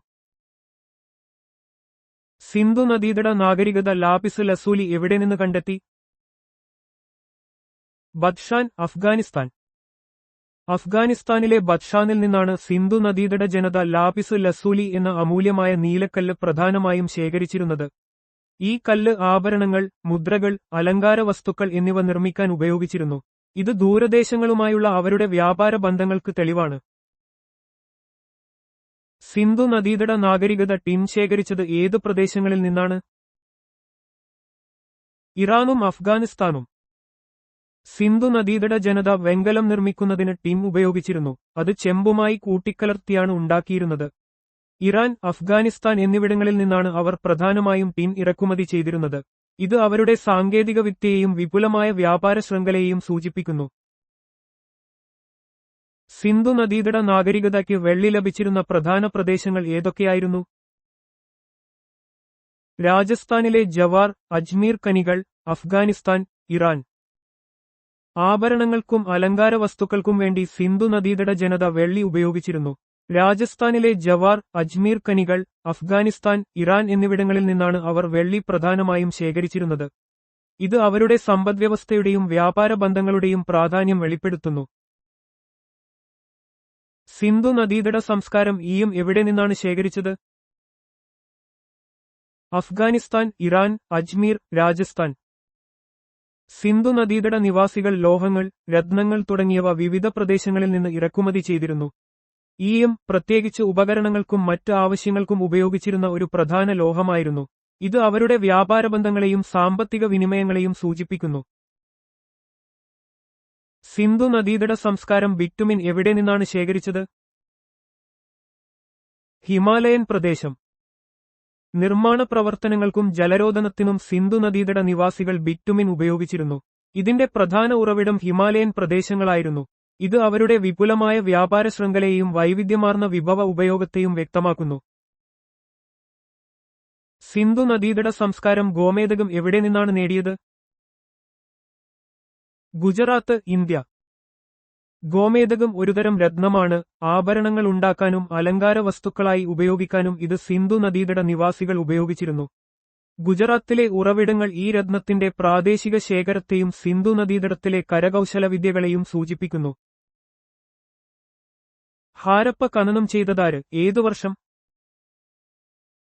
ദയാറാം സാഹ്നി 1921 ലും മാധോ സ്വരൂപ് വത്സ് 1926 മുതൽ 27 വരെ ലും. സിന്ധു നദീതട സംസ്കാരത്തിലെ ആദ്യമായി കണ്ടെത്തിയ പ്രദേശങ്ങളിലൊന്നാണ് ഹാരപ്പ. ദയാറാം സാഹ്നിയുടെ നേതൃത്വത്തിലുള്ള ഖനനം ഈ മഹത്തായ സംസ്കാരത്തിന്റെ കണ്ടുപിടുത്തത്തിന് വഴിതെളിയിച്ചു. ഇത് ഇന്ത്യൻ ചരിത്രത്തിലെ ഒരു സുപ്രധാന നാഴികക്കല്ലായിരുന്നു. മോഹൻജൊദാരോ ഖനനം ചെയ്തതാര്? ഏതു വർഷം? രാഗ്ദാസ് ബാനർജി 1922 ൽ. സിന്ധു നദീതട സംസ്കാരത്തിലെ ഏറ്റവും വലിയ നഗരങ്ങളിലൊന്നായ മോഹൻജൊദാരോയുടെ കണ്ടെത്തൽ അവിടുത്തെ മഹത്തായ നിർമ്മാണ രീതികളും സാമൂഹിക ഘടനയും വെളിപ്പെടുത്തി.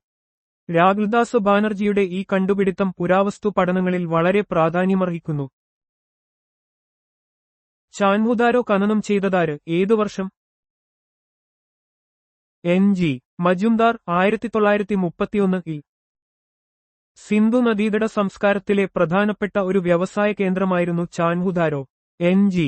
മജുംദാറിന്റെ ഖനനങ്ങൾ ഈ നഗരത്തിന്റെ കൈത്തൊഴിൽ വൈദഗ്ധ്യവും മുത്തുകൾ നിർമ്മിച്ചിരുന്ന രീതികളും കണ്ടെത്താൻ സഹായിച്ചു. ഇത് സിന്ധു നദീതടത്തിലെ സാമ്പത്തിക വ്യവസ്ഥയെക്കുറിച്ചുള്ള ഉൾക്കാഴ്ചകൾ നൽകുന്നു. കാളിബംഗൻ ഖനനം ചെയ്തതാര്, ഏതു വർഷങ്ങളിൽ? ബി. ലാലും ബി.കെ. താപ്പറും 1961 മുതൽ 69 വരെ കാലഘട്ടത്തിൽ. രാജസ്ഥാനിലെ കാളിബംഗൻ സിന്ധു നദീതട സംസ്കാരത്തിന്റെ ഒരു പ്രധാന കേന്ദ്രമാണ്. ഇവിടെ നിന്നും ഉഴുതുമറിച്ച വയലുകളുടെ അവശിഷ്ടങ്ങളും അഗ്നികുണ്ഡങ്ങളും കണ്ടെത്തിയിട്ടുണ്ട്. ഈ ഖനനങ്ങൾ സിന്ധു നദീതടത്തിലെ കാർഷിക രീതികളെക്കുറിച്ചും മതപരമായ ആചാരങ്ങളെക്കുറിച്ചും വിലപ്പെട്ട വിവരങ്ങൾ നൽകുന്നു. കോട്ട് ഡി.ജി. ഖനനം ചെയ്തതാര്, ഏതു വർഷങ്ങളിൽ? ഫസൽ അഹമ്മദ് 1957 മുതൽ 58 വരെ കാലഘട്ടത്തിൽ. സിന്ധു നദീതട സംസ്കാരത്തിന്റെ ആദ്യകാലഘട്ടങ്ങളെക്കുറിച്ച് മനസ്സിലാക്കാൻ കോട്ട് ഡിജിയിലെ കണ്ടെത്തലുകൾ സഹായിക്കുന്നു. ഫസൽ അഹമ്മദിന്റെ നേതൃത്വത്തിൽ നടന്ന ഖനനം ഈ പ്രദേശത്തെ ജനവാസത്തിന്റെ തുടർച്ചയും സിന്ധു നദീതട സംസ്കാരത്തിന്റെ വളർച്ചയുടെ വിവിധ ഘട്ടങ്ങളും വെളിപ്പെടുത്തി. 1857 കലാപത്തെ സർ ജോൺ ലോറൻസും സീലും എങ്ങനെയാണ് വിശേഷിപ്പിച്ചത്? അവർ അതിനെ ഒരു പൂർണ്ണമായ ശിപ്പായി ലഹള ആയി കണക്കാക്കി. ബ്രിട്ടീഷ് ഉദ്യോഗസ്ഥരായ സർ ജോൺ ലോറൻസും സീലും 1857 കലാപത്തെ ഒരു പൂർണ്ണമായ ശിപ്പായി ലഹള ആയിട്ടാണ് കണ്ടത്. സൈനികരുടെ അതൃപ്തിയും ആയുധങ്ങളോടുള്ള ആവേശവുമാണ് ഈ കലാപത്തിന് കാരണമെന്നും ഇത് ജനങ്ങളുടെ വ്യാപകമായ പങ്കാളിത്തമുള്ള ഒരു കലാപമായിരുന്നില്ലെന്നും അവരുടെ ഈ കാഴ്ചപ്പാട് സൂചിപ്പിക്കുന്നു. ബ്രിട്ടീഷ് ഭരണകൂടത്തിന്റെ ഔദ്യോഗിക നിലപാടിനോട് ചേർന്നു നിൽക്കുന്നതായിരുന്നു ഇത്. പ്രാർത്ഥനാ സമാജിലൂടെ മഹാരാഷ്ട്രയിലെ മതപരമായ പരിഷ്കാരങ്ങൾക്കായി പ്രവർത്തിച്ച പ്രമുഖ വ്യക്തികൾ ആരെല്ലാം? രാമകൃഷ്ണ ഗോപാൽ ഭണ്ഡാർക്കറും മഹാദേവ് ഗോവിന്ദ് റാനഡെയും. പ്രാർത്ഥനാ സമാജ് മഹാരാഷ്ട്രയിൽ സാമൂഹിക മത പരിഷ്കരണങ്ങൾക്കായി പ്രവർത്തിച്ച ഒരു പ്രധാന പ്രസ്ഥാനമായിരുന്നു. എം.ജി. റാനഡെ, ആർ.ജി. ഭണ്ഡാർക്കർ തുടങ്ങിയ പ്രമുഖർ ഈ പ്രസ്ഥാനത്തിലൂടെ വിധവ പുനർവിവാഹം, ജാതിവിരുദ്ധത തുടങ്ങിയ ആശയങ്ങൾ പ്രചരിപ്പിച്ചു. മംഗൾ പാണ്ഡെ ആരായിരുന്നു? 1857 കലാപത്തിന്റെ ആദ്യഘട്ടത്തിൽ അദ്ദേഹത്തിന്റെ പങ്ക് എന്തായിരുന്നു? ഭാരപ്പൂരിലെ 34 സ്വരചിഹ്നം ആമത് ബംഗാൾ നേറ്റീവ് ഇൻഫൻട്രിയിലെ സൈനികനായ മംഗൾ പാണ്ഡെ 1857 മാർച്ച് 29 തന്റെ ഉദ്യോഗസ്ഥരെ ആക്രമിക്കുകയും പിന്നീട് 1857 ഏപ്രിൽ 8 തൂക്കിലേറ്റപ്പെടുകയും ചെയ്തു. മംഗൾ പാണ്ഡെ 1857 കലാപത്തിന് ഒരു തിരികൊളുത്തിയ ധീരനായ സൈനികനായിരുന്നു. ഗ്രീസ് ചെയ്ത തിരകളെച്ചൊല്ലിയുള്ള പ്രക്ഷോഭത്തിൽ അദ്ദേഹം 2 ബ്രിട്ടീഷ് ഉദ്യോഗസ്ഥരെ ആക്രമിക്കുകയും കലാപത്തിന് ആഹ്വാനം ചെയ്യുകയും ചെയ്തു. അദ്ദേഹത്തിന്റെ ഈ പ്രവൃത്തി ശിപ്പായി ലഹളയുടെ ഒരു പ്രധാന പ്രചോദനമായി കണക്കാക്കപ്പെടുന്നു. മഹാദേവ് ഗോവിന്ദ് റാനഡെയുമായി ബന്ധപ്പെട്ട വിശേഷണങ്ങൾ എന്തൊക്കെയാണ്? അദ്ദേഹം സ്ഥാപിച്ച സംഘടന ഏതാണ്? അദ്ദേഹം പടിഞ്ഞാറൻ ഇന്ത്യയിലെ സാംസ്കാരിക നവോത്ഥാനത്തിന്റെ മുൻഗാമി, മഹാരാഷ്ട്രയുടെ സോക്രട്ടീസ് എന്നിങ്ങനെ അറിയപ്പെടുന്നു. അദ്ദേഹം 1870 പൂന സാർവജനിക സഭ സ്ഥാപിച്ചു. മഹാദേവ് ഗോവിന്ദ് റാനഡെ ഒരു പ്രമുഖ സാമൂഹിക പരിഷ്കർത്താവും ചിന്തകനുമായിരുന്നു. 1870 അദ്ദേഹം സ്ഥാപിച്ച പൂന സാർവജനിക സഭ ജനങ്ങളുടെ അവകാശങ്ങൾക്കായി പ്രവർത്തിച്ചു. അദ്ദേഹത്തിന്റെ ചിന്തകൾക്ക് മഹാരാഷ്ട്രയുടെ സോക്രട്ടീസ് എന്ന വിളിപ്പേര് നേടിക്കൊടുത്തു. നേറ്റീവ് മാര്യേജ് ആക്ട് പാസാക്കിയത് എപ്പോഴാണ്? അന്നത്തെ ഗവർണർ ജനറൽ ആരായിരുന്നു? AD 1872 നോർത്ത്ബ്രൂക്ക്. 1872 നേറ്റീവ് മാര്യേജ് ആക്ട് അല്ലെങ്കിൽ സിവിൽ മാര്യേജ് ആക്ട് ബാലവിവാഹം തടയുന്നതിനും ബഹുഭാര്യത്വം നിരോധിക്കുന്നതിനും ജാതിഭേദമില്ലാതെ വിവാഹങ്ങൾ സാധുവാക്കുന്നതിനും ലക്ഷ്യമിട്ടു. ഈ നിയമം പാസാക്കുമ്പോൾ നോർത്ത്ബ്രൂക്ക് പ്രഭുവായിരുന്നു ഇന്ത്യയുടെ ഗവർണർ ജനറൽ. ഏഷ്യൻ ഒളിമ്പിക് കൗൺസിലിന്റെ OCA ആസ്ഥാനം എവിടെയാണ്? Kuwait. CET Kuwait. Asian Olympic council OCA ഏഷ്യയിലെ 45 ദേശീയ ഒളിമ്പിക് കമ്മിറ്റികളെ പ്രതിനിധീകരിക്കുന്ന ഒരു കായിക സംഘടനയാണ്. ഏഷ്യൻ ഗെയിംസ് പോലുള്ള പ്രധാന കായിക മത്സരങ്ങൾ സംഘടിപ്പിക്കുന്നതിനും നിയന്ത്രിക്കുന്നതിനും OCA പ്രധാന പങ്ക് വഹിക്കുന്നു. ഇതിന്റെ ആസ്ഥാനം കുവൈറ്റ് സിറ്റിയിലാണ്. 1857 കലാപത്തിന്റെ സ്വഭാവത്തെക്കുറിച്ച് ജെയിംസ് ഔട്ട്രാമും W. ടെയ്ലറും എന്ത് അഭിപ്രായമാണ് പുലർത്തിയത്? അവർ അതിനെ ബ്രിട്ടീഷുകാർക്കെതിരെ ഹിന്ദുക്കളും മുസ്ലിങ്ങളും നടത്തിയ ഒരു ഗൂഢാലോചനയായി കണ്ടു. James ഔട്രാമും W. ടൈലറും 1857-ലെ കലാപത്തെ ബ്രിട്ടീഷുകാർക്കെതിരെ ഹിന്ദുക്കളും മുസ്ലിങ്ങളും നടത്തിയ ഒരു ഗൂഢാലോചനയായിട്ടാണ് വ്യാഖ്യാനിച്ചത്. മതപരമായ വികാരങ്ങളെ ചൂഷണം ചെയ്ത് ബ്രിട്ടീഷ് ഭരണത്തിനെതിരെ ഒരുമിച്ചു നിന്നുള്ള ഒരു മുന്നേറ്റമായാണ് അവർ ഇതിനെ വിലയിരുത്തിയത്. ഈ കാഴ്ചപ്പാട് കലാപത്തിനു പിന്നിലെ യഥാർത്ഥ കാരണങ്ങളെ ലഘൂകരിക്കുന്ന ഒന്നായി പല ചരിത്രകാരന്മാരും കണക്കാക്കുന്നു. ഇന്ത്യൻ ഭരണഘടന ഭരണഘടനാ നിർമ്മാണ സഭ അംഗീകരിച്ചത് എന്നാണ്? 1949 നവംബർ 26. ഇന്ത്യൻ ഭരണഘടന 1949 നവംബർ 26-ന് ഭരണഘടനാ നിർമ്മാണ സഭ ഔദ്യോഗികമായി അംഗീകരിച്ചു. ഈ ദിവസം ഇന്ത്യയിൽ ഭരണഘടനാ ദിനമായി ആചരിക്കുന്നു. ഭരണഘടനയുടെ ചില വ്യവസ്ഥകൾ അന്നുതന്നെ പ്രാബല്യത്തിൽ വന്നു. ഇന്ത്യൻ ഭരണഘടനയുടെ ഏതു ഭാഗമാണ് പലപ്പോഴും അതിന്റെ ആത്മാവ് എന്ന് വിശേഷിപ്പിക്കപ്പെടുന്നത്? ആമുഖം. ഇന്ത്യൻ ഭരണഘടനയുടെ ആമുഖം, പ്രിയാമ്പിൾ, പലപ്പോഴും അതിന്റെ ആത്മാവ് എന്ന് വിശേഷിപ്പിക്കപ്പെടുന്നു. ഭരണഘടനയുടെ അടിസ്ഥാന തത്വങ്ങളെയും ലക്ഷ്യങ്ങളെയും സംക്ഷിപ്തമായി അവതരിപ്പിക്കുന്നതിനാലും ഭരണഘടനയുടെ സത്ത ഉൾക്കൊള്ളുന്നതിനാലുമാണ് ഈ വിശേഷണം. ആമുഖം ഭരണഘടനയുടെ ഭാഗമല്ലെന്ന് സുപ്രീം കോടതി ആദ്യമായി വിധിച്ച സുപ്രധാന കേസ് ഏതാണ്? ബേറുബാരി യൂണിയൻ കേസ്, 1960. 1960-ലെ ബേറുബാരി യൂണിയൻ കേസിലാണ് ആമുഖം ഭരണഘടനയുടെ ഭാഗമല്ലെന്ന് സുപ്രീം കോടതി ആദ്യമായി വിധിച്ചത്. പിന്നീട് 1973-ലെ കേശവാനന്ദ ഭാരതി കേസിൽ ഈ വിധി തിരുത്തപ്പെടുകയും ആമുഖം ഭരണഘടനയുടെ അവിഭാജ്യ ഘടകമാണെന്ന് സുപ്രീം കോടതി പ്രഖ്യാപിക്കുകയും ചെയ്തു. ഏത് കേസിലാണ് ആമുഖം ഭരണഘടനയുടെ ഭാഗമാണെന്ന് സുപ്രീം കോടതി പ്രഖ്യാപിച്ചത്? Kesavananda Bharati case v. കേരള സംസ്ഥാനം, 1973. 1973-ലെ കേശവാനന്ദ ഭാരതി കേസ് ഇന്ത്യൻ ഭരണഘടനാ ചരിത്രത്തിലെ ഒരു സുപ്രധാന നാഴികക്കല്ലാണ്. ഈ കേസിലാണ് സുപ്രീം കോടതി ഭരണഘടനയുടെ ആമുഖം ഭരണഘടനയുടെ അവിഭാജ്യ ഘടകമാണെന്ന് വിധിച്ചത്. ഇത് ഭരണഘടനയുടെ അടിസ്ഥാനഘടന, ബേസിക് സ്ട്രക്ചർ ഡോക്ട്രീൻ, സിദ്ധാന്തത്തിന് അടിത്തറ പാകി. ഇന്ത്യൻ ഭരണഘടനയുടെ അടിസ്ഥാനഘടന സിദ്ധാന്തം സുപ്രീം കോടതി ഏത് സുപ്രധാന കേസിലാണ് പ്രഖ്യാപിച്ചത്? Kesavananda Bharati case v. കേരള സംസ്ഥാനം, 1973. 1973-ലെ കേശവാനന്ദ ഭാരതി കേസ് ഇന്ത്യൻ ജുഡീഷ്യറിയുടെ ചരിത്രത്തിലെ ഒരു സുപ്രധാന വിധിയാണ്. ഈ കേസിലാണ് സുപ്രീം കോടതി ഭരണഘടനയുടെ അടിസ്ഥാനഘടന സിദ്ധാന്തം അവതരിപ്പിച്ചത്. അതനുസരിച്ച് ഭരണഘടനയുടെ അടിസ്ഥാന സവിശേഷതകൾ ഭേദഗതി ചെയ്യാൻ പാർലമെന്റിന് അധികാരമില്ല. ഈ വിധി ഭരണഘടനയുടെ പരമാധികാരം സംരക്ഷിക്കുന്നതിൽ നിർണായക പങ്ക് വഹിച്ചു. ഡയറക്റ്റീവ് തത്വങ്ങൾ നടപ്പിലാക്കുന്നതിനായി മൗലികാവകാശങ്ങൾ ചുരുക്കാൻ പാർലമെന്റിന് കഴിയില്ലെന്ന് സുപ്രീം കോടതി ഏത് കേസിലാണ് വിധിച്ചത്? Golaknath case V. പഞ്ചാബ് സംസ്ഥാനം, 1967. 1967-ലെ ഗോലക്നാഥ് കേസിൽ മൗലികാവകാശങ്ങളെ മാറ്റം വരുത്താൻ പാർലമെന്റിന് അധികാരമില്ലെന്ന് സുപ്രീം കോടതി വിധിച്ചു. ഡയറക്റ്റീവ് തത്വങ്ങൾ നടപ്പിലാക്കുന്നതിനായി പോലും മൗലികാവകാശങ്ങൾ ലംഘിക്കാനോ ചുരുക്കാനോ കഴിയില്ലെന്ന് ഈ വിധി ഊന്നിപ്പറഞ്ഞു. ഇത് മൗലികാവകാശങ്ങളുടെ പ്രാധാന്യം ഉയർത്തിക്കാട്ടുന്ന ഒരു പ്രധാന വിധിയായിരുന്നു. ആമുഖം ഭരണഘടനയുടെ അവിഭാജ്യ ഘടകമാണെന്ന് സുപ്രീം കോടതി ഏത് കേസിലാണ് വീണ്ടും ഉറപ്പിച്ചത്?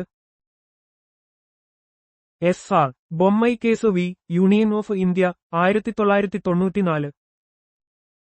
1994-ലെ എസ്.ആർ. ബൊമ്മൈ കേസിൽ സുപ്രീം കോടതി ഭരണഘടനയുടെ ആമുഖം അതിന്റെ അവിഭാജ്യ ഘടകമാണെന്ന് വീണ്ടും ഊന്നിപ്പറഞ്ഞു. പ്രസിഡന്റ് ഭരണം ഏർപ്പെടുത്തുന്നതുമായി ബന്ധപ്പെട്ട ഈ കേസ് ഭരണഘടനയുടെ മതേതര സ്വഭാവവും ഫെഡറൽ ഘടനയും അടിസ്ഥാനഘടനയുടെ ഭാഗമാണെന്ന് വ്യക്തമാക്കുകയും ചെയ്തു. ഇത് ഭരണഘടനയുടെ വ്യാഖ്യാനത്തിൽ ആമുഖത്തിനുള്ള പ്രാധാന്യം ഉറപ്പിച്ചു. ഇന്ത്യൻ ഭരണഘടനയുടെ ആമുഖത്തിൽ പരാമർശിച്ചിട്ടുള്ള നീതിയുടെ തരങ്ങൾ ഏതെല്ലാമാണ്? സാമൂഹികം, സാമ്പത്തികം, രാഷ്ട്രീയപരമായ നീതി. ഇന്ത്യൻ ഭരണഘടനയുടെ ആമുഖം പൗരന്മാർക്ക് സാമൂഹികം, സാമ്പത്തികം, രാഷ്ട്രീയപരമായ നീതി ഉറപ്പാക്കുന്നു. സമത്വവും അവസരസമത്വവും ലക്ഷ്യമിട്ടുള്ള ഒരു രാഷ്ട്രം കെട്ടിപ്പടുക്കുക എന്ന വിശാലമായ കാഴ്ചപ്പാടാണ് ഇത് മുന്നോട്ട് വെക്കുന്നത്. ഈ മൂന്ന് തരം നീതിയും ഒരു ജനാധിപത്യ സമൂഹത്തിന്റെ അടിസ്ഥാന ശിലകളായി കണക്കാക്കപ്പെടുന്നു. ഇന്ത്യൻ ഭരണഘടനയുടെ ആമുഖത്തെ രാഷ്ട്രീയ ജാതകം എന്ന് വിശേഷിപ്പിച്ചത് ആരാണ്? കെ. എം. മുൻഷി. ഇന്ത്യൻ ഭരണഘടനയുടെ കരട് രൂപീകരണ സമിതിയിലെ അംഗവും പ്രമുഖ നിയമജ്ഞനുമായിരുന്ന കെ.എം. മുൻഷിയാണ് ഭരണഘടനയുടെ ആമുഖത്തെ രാഷ്ട്രീയ ജാതകം എന്ന് വിശേഷിപ്പിച്ചത്. ഭരണഘടനയുടെ തത്വങ്ങളെയും ലക്ഷ്യങ്ങളെയും ലളിതമായി വരച്ചുകാട്ടുന്ന ഒന്നാണ് ആമുഖം എന്ന് ഈ വിശേഷണം സൂചിപ്പിക്കുന്നു. ഭരണഘടനയുടെ സത്ത ഉൾക്കൊള്ളുന്ന ഒരു രേഖയായാണ് അദ്ദേഹം ഇതിനെ കണ്ടത്. ഇന്ത്യൻ ഭരണഘടനയുടെ ആമുഖം നിയമപരമായി നടപ്പിലാക്കാവുന്നതാണോ? ജസ്റ്റിഷ്യബിൾ അല്ല, അത് നിയമപരമായി നടപ്പിലാക്കാവുന്നതല്ല, നോൺ ജസ്റ്റിഷ്യബിൾ. ഇന്ത്യൻ ഭരണഘടനയുടെ ആമുഖം അതിന്റെ തത്വങ്ങളെയും ലക്ഷ്യങ്ങളെയും സൂചിപ്പിക്കുന്നുണ്ടെങ്കിലും അത് നേരിട്ട് നിയമപരമായി നടപ്പിലാക്കാവുന്നതല്ല. കോടതികൾക്ക് ആമുഖത്തിലെ വ്യവസ്ഥകളെ അടിസ്ഥാനമാക്കി നിയമങ്ങൾ അസാധുവാക്കാനോ പുതിയ നിയമങ്ങൾ നിർമ്മിക്കാനോ കഴിയില്ല. എന്നിരുന്നാലും ഭരണഘടനയുടെ വ്യാഖ്യാനത്തിൽ ആമുഖത്തിന് വലിയ പ്രാധാന്യമുണ്ട്. ഇന്ത്യൻ ഭരണഘടനയുടെ ആമുഖത്തിലേക്ക് സോഷ്യലിസ്റ്റ്, സെക്കുലർ എന്നീ വാക്കുകൾ എപ്പോഴാണ്, ഏത് ഭേദഗതിയിലൂടെയാണ് കൂട്ടിച്ചേർത്തത്? 1976-ൽ 42-ാം ഭരണഘടനാ ഭേദഗതി നിയമത്തിലൂടെ. 1976-ൽ അടിയന്തരാവസ്ഥയുടെ കാലത്താണ് 42-ാം ഭരണഘടനാ ഭേദഗതി നിയമം നിലവിൽ വന്നത്. ഈ ഭേദഗതിയിലൂടെ സോഷ്യലിസ്റ്റ്, സെക്കുലർ എന്നീ വാക്കുകൾ ആമുഖത്തിൽ കൂട്ടിച്ചേർത്തു. ഇത് ഇന്ത്യയുടെ സോഷ്യലിസ്റ്റ്, മതേതര സ്വഭാവം കൂടുതൽ ഊന്നിപ്പറയുകയും ഭരണഘടനയുടെ ലക്ഷ്യങ്ങളെ കൂടുതൽ വ്യക്തമാക്കുകയും ചെയ്തു. ഈ ഭേദഗതിയെ മിനി ഭരണഘടന എന്നും വിശേഷിപ്പിക്കാറുണ്ട്. യഥാർത്ഥ ഇന്ത്യൻ ഭരണഘടനയിൽ എത്ര ഷെഡ്യൂളുകൾ ഉണ്ടായിരുന്നു? നിലവിൽ എത്രയെണ്ണമുണ്ട്? യഥാർത്ഥത്തിൽ 8, നിലവിൽ 12. ഇന്ത്യൻ ഭരണഘടന നിലവിൽ വന്നപ്പോൾ അതിൽ 8 ഷെഡ്യൂളുകൾ, പട്ടികകൾ ആയിരുന്നു ഉണ്ടായിരുന്നത്. പിന്നീട് വിവിധ ഭരണഘടനാ ഭേദഗതികളിലൂടെ 4 ഷെഡ്യൂളുകൾ കൂടി കൂട്ടിച്ചേർത്തു. അങ്ങനെ നിലവിൽ ആകെ 12 ഷെഡ്യൂളുകളുണ്ട്. ഈ ഷെഡ്യൂളുകൾ ഭരണഘടനയിലെ അനുച്ഛേദങ്ങളുടെ കൂടുതൽ വിശദാംശങ്ങൾ നൽകുന്നു. ഇന്ത്യൻ ഭരണഘടനയുടെ 1-ാം ഷെഡ്യൂൾ എന്തിനെക്കുറിച്ചാണ് പ്രതിപാദിക്കുന്നത്? സംസ്ഥാനങ്ങളുടെയും കേന്ദ്രഭരണ പ്രദേശങ്ങളുടെയും പേരുകളും അവയുടെ അധികാരപരിധിയും. ഇന്ത്യൻ ഭരണഘടനയുടെ 1-ാം ഷെഡ്യൂൾ ഇന്ത്യയുടെ ഫെഡറൽ ഘടനയെക്കുറിച്ച് വിശദീകരിക്കുന്നു. ഇതിൽ ഇന്ത്യയിലെ സംസ്ഥാനങ്ങളുടെയും കേന്ദ്രഭരണ പ്രദേശങ്ങളുടെയും പേരുകളും അവയുടെ ഭൂമിശാസ്ത്രപരമായ അധികാരപരിധിയും വ്യക്തമാക്കുന്നു. ഏതെങ്കിലും പുതിയ സംസ്ഥാനം രൂപീകരിക്കുകയോ നിലവിലുള്ള സംസ്ഥാനങ്ങളുടെ അതിരുകൾ മാറ്റം വരുത്തുകയോ ചെയ്യുമ്പോൾ ഈ ഷെഡ്യൂളിൽ മാറ്റങ്ങൾ വരുത്തും. ഇന്ത്യൻ ഭരണഘടനയിലെ ഏതു പട്ടികയാണ് രാഷ്ട്രപതിയെപ്പോലുള്ള ഭരണഘടനാ പദവിയിലുള്ളവരുടെ ശമ്പളവും മറ്റ് ആനുകൂല്യങ്ങളും വ്യക്തമാക്കുന്നത്? 2-ാം പട്ടിക. ഇന്ത്യൻ ഭരണഘടനയുടെ 2-ാം പട്ടിക രാഷ്ട്രപതി, ഗവർണർമാർ, ലോക്സഭാ സ്പീക്കർ, രാജ്യസഭാ ചെയർമാൻ, സുപ്രീം കോടതി ഹൈക്കോടതി ജഡ്ജിമാർ, സിഎജി എന്നിവരുടെ ശമ്പളം, അലവൻസുകൾ, പ്രത്യേകാവകാശങ്ങൾ എന്നിവയെക്കുറിച്ച് പ്രതിപാദിക്കുന്നു. ഇത് ഉദ്യോഗസ്ഥരുടെ സാമ്പത്തിക സുരക്ഷ ഉറപ്പാക്കുന്നു. ഇന്ത്യൻ ഭരണഘടനയിലെ ഏതു പട്ടികയാണ് സത്യപ്രതിജ്ഞകളുടെയും ദൃഢപ്രതിജ്ഞകളുടെയും രൂപങ്ങളെക്കുറിച്ച് പ്രതിപാദിക്കുന്നത്? 3-ാം പട്ടിക. ഇന്ത്യൻ ഭരണഘടനയുടെ 3-ാം പട്ടിക കേന്ദ്ര സംസ്ഥാന മന്ത്രിമാർ, പാർലമെന്റ് സംസ്ഥാന നിയമസഭാ അംഗങ്ങൾ, സുപ്രീം കോടതി ഹൈക്കോടതി ജഡ്ജിമാർ, സിഎജി തുടങ്ങിയവരുടെ സത്യപ്രതിജ്ഞകളുടെയും ദൃഢപ്രതിജ്ഞകളുടെയും മാതൃകകൾ നൽകുന്നു. ഇത് ഔദ്യോഗിക പദവികളിലെ വിശ്വാസ്യതയും ഉത്തരവാദിത്തബോധവും ഉറപ്പാക്കുന്നു.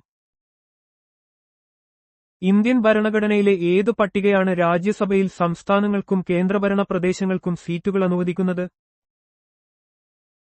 4-ാം പട്ടിക. ഇന്ത്യൻ ഭരണഘടനയുടെ 4-ാം പട്ടിക രാജ്യസഭയിൽ ഓരോ സംസ്ഥാനത്തിനും കേന്ദ്രഭരണ പ്രദേശത്തിനും എത്ര സീറ്റുകൾ ലഭിക്കണമെന്ന് വ്യക്തമാക്കുന്നു. ഇത് ജനസംഖ്യയുടെ അടിസ്ഥാനത്തിൽ ഓരോ പ്രദേശത്തെയും പ്രാതിനിധ്യം ഉറപ്പാക്കാൻ സഹായിക്കുന്നു.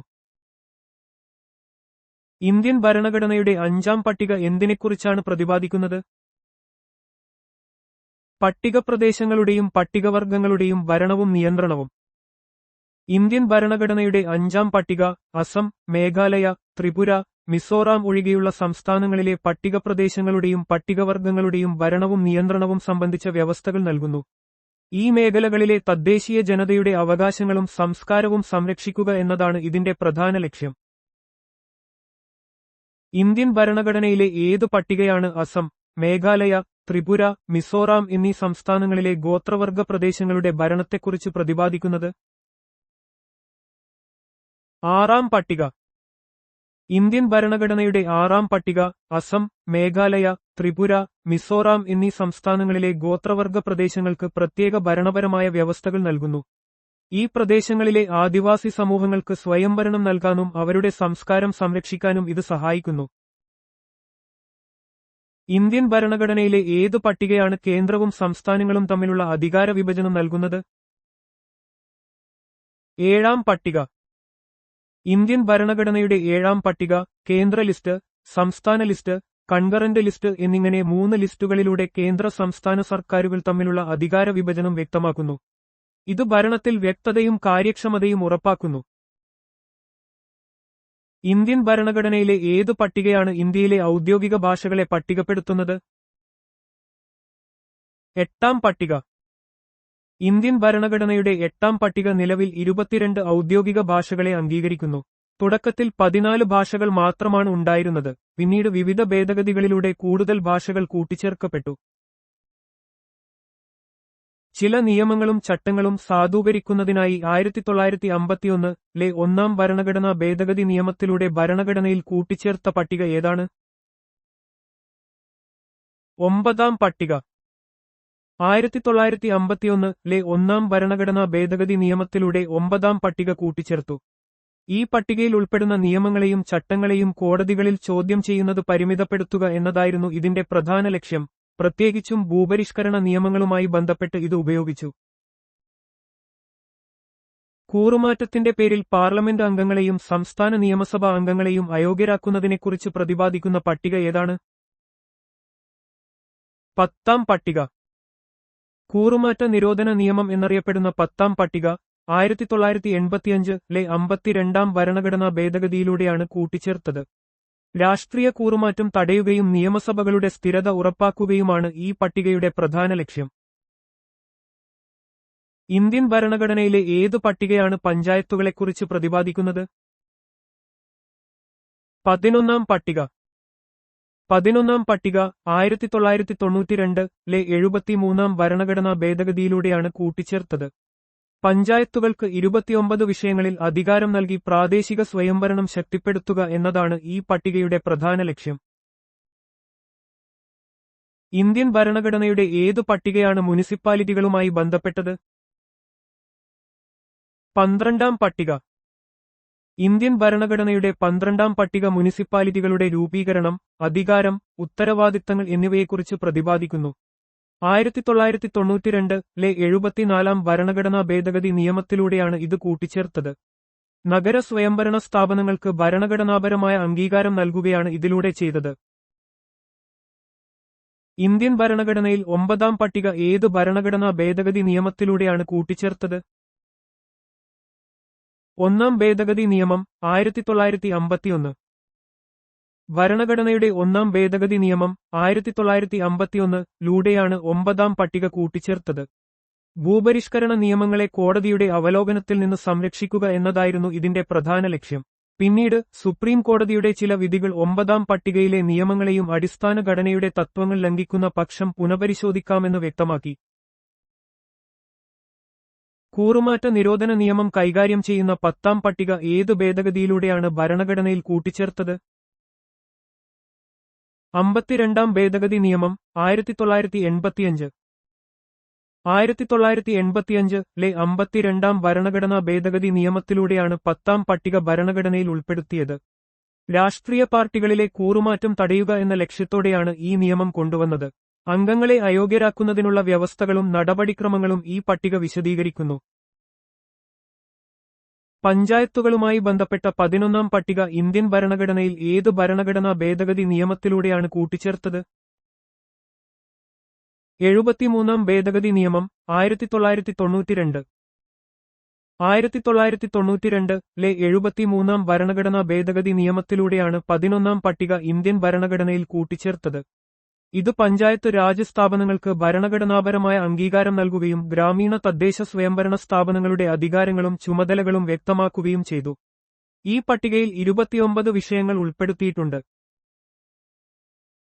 മുനിസിപ്പാലിറ്റികളുമായി ബന്ധപ്പെട്ട 12-ാം പട്ടിക ഇന്ത്യൻ ഭരണഘടനയിൽ ഏതു ഭരണഘടനാ ഭേദഗതി നിയമത്തിലൂടെയാണ് കൂട്ടിച്ചേർത്തത്? 74-ാം ഭേദഗതി നിയമം 1992. 1992-ലെ 74-ാം ഭരണഘടനാ ഭേദഗതി നിയമത്തിലൂടെയാണ് 12-ാം പട്ടിക ഇന്ത്യൻ ഭരണഘടനയിൽ ഉൾപ്പെടുത്തിയത്. നഗര തദ്ദേശ സ്വയംഭരണ സ്ഥാപനങ്ങളായ മുനിസിപ്പാലിറ്റികൾക്ക് ഭരണഘടനാപരമായ അംഗീകാരം നൽകുക എന്നതായിരുന്നു ഇതിന്റെ ലക്ഷ്യം. ഈ പട്ടികയിൽ 18 വിഷയങ്ങൾ ഉൾപ്പെടുത്തിയിരിക്കുന്നു. ഇന്ത്യൻ ഭരണഘടനയുടെ 8ാം പട്ടികയിൽ യഥാർത്ഥത്തിൽ എത്ര ഭാഷകൾ ഉൾപ്പെട്ടിരുന്നു? 14 ഭാഷകൾ. ഇന്ത്യൻ ഭരണഘടനയുടെ 8ാം പട്ടികയിൽ തുടക്കത്തിൽ 14 ഭാഷകളാണ് ഉൾപ്പെടുത്തിയിരുന്നത്. ഈ പട്ടിക ഔദ്യോഗിക ഭാഷകളുമായി ബന്ധപ്പെട്ടതാണ്. പിന്നീട് വിവിധ ഭരണഘടനാ ഭേദഗതികളിലൂടെ കൂടുതൽ ഭാഷകൾ കൂട്ടിച്ചേർക്കപ്പെടുകയും നിലവിൽ 22 ഭാഷകൾ ഉൾപ്പെടുകയും ചെയ്തു. 1967-ലെ 21ാം ഭരണഘടനാ ഭേദഗതി നിയമത്തിലൂടെ 8ാം പട്ടികയിൽ കൂട്ടിച്ചേർത്ത ഭാഷയേത്? സിന്ധി. 1967-ലെ 21ാം ഭരണഘടനാ ഭേദഗതി നിയമത്തിലൂടെയാണ് സിന്ധി ഭാഷയെ ഇന്ത്യൻ ഭരണഘടനയുടെ 8ാം പട്ടികയിൽ ഉൾപ്പെടുത്തിയത്. ഇതോടെ 8ാം പട്ടികയിലെ ഭാഷകളുടെ എണ്ണം 15ആയി ഉയർന്നു. ഇന്ത്യൻ ഭാഷാ വൈവിധ്യത്തെ അംഗീകരിക്കുന്നതിനുള്ള ഒരു പ്രധാന ചുവടുവെപ്പായിരുന്നു ഇത്. 1992-ലെ 71ാം ഭരണഘടനാ ഭേദഗതി നിയമത്തിലൂടെ 8ാം പട്ടികയിൽ കൂട്ടിച്ചേർത്ത ഭാഷകൾ ഏവ? കൊങ്കിണി, മണിപ്പൂരി, നേപ്പാളി. 1992-ലെ 71ാം ഭരണഘടനാ ഭേദഗതി നിയമത്തിലൂടെ കൊങ്കിണി, മണിപ്പൂരി, നേപ്പാളി എന്നീ 3 ഭാഷകൾ 8ാം പട്ടികയിൽ കൂട്ടിച്ചേർത്തു. ഇതോടെ 8ാം പട്ടികയിലെ ഭാഷകളുടെ എണ്ണം 18ആയി. വിവിധ പ്രാദേശിക ഭാഷകൾക്ക് ദേശീയ പ്രാധാന്യം നൽകുന്നതിൽ ഈ ഭേദഗതി പ്രധാന പങ്കുവഹിച്ചു. 2003-ലെ 92ാം ഭരണഘടനാ ഭേദഗതി നിയമത്തിലൂടെ 8ാം പട്ടികയിൽ കൂട്ടിച്ചേർത്ത ഭാഷകൾ ഏവ? ബോഡോ, ഡോഗ്രി, മൈഥിലി, സന്താലി. 2003-ലെ 92ാം ഭരണഘടനാ ഭേദഗതി നിയമത്തിലൂടെ ബോഡോ, ഡോഗ്രി, മൈഥിലി, സന്താലി എന്നീ 4 ഭാഷകൾ 8ാം പട്ടികയിൽ കൂട്ടിച്ചേർത്തു. ഇതോടെ ഇന്ത്യൻ ഭരണഘടനയുടെ 8ാം പട്ടികയിൽ ഉൾപ്പെട്ട ഭാഷകളുടെ എണ്ണം 22ആയി. ഇത് ഇന്ത്യയുടെ ഭാഷാ വൈവിധ്യത്തെ കൂടുതൽ അംഗീകരിക്കുന്നതിന്റെ ഭാഗമാണ്.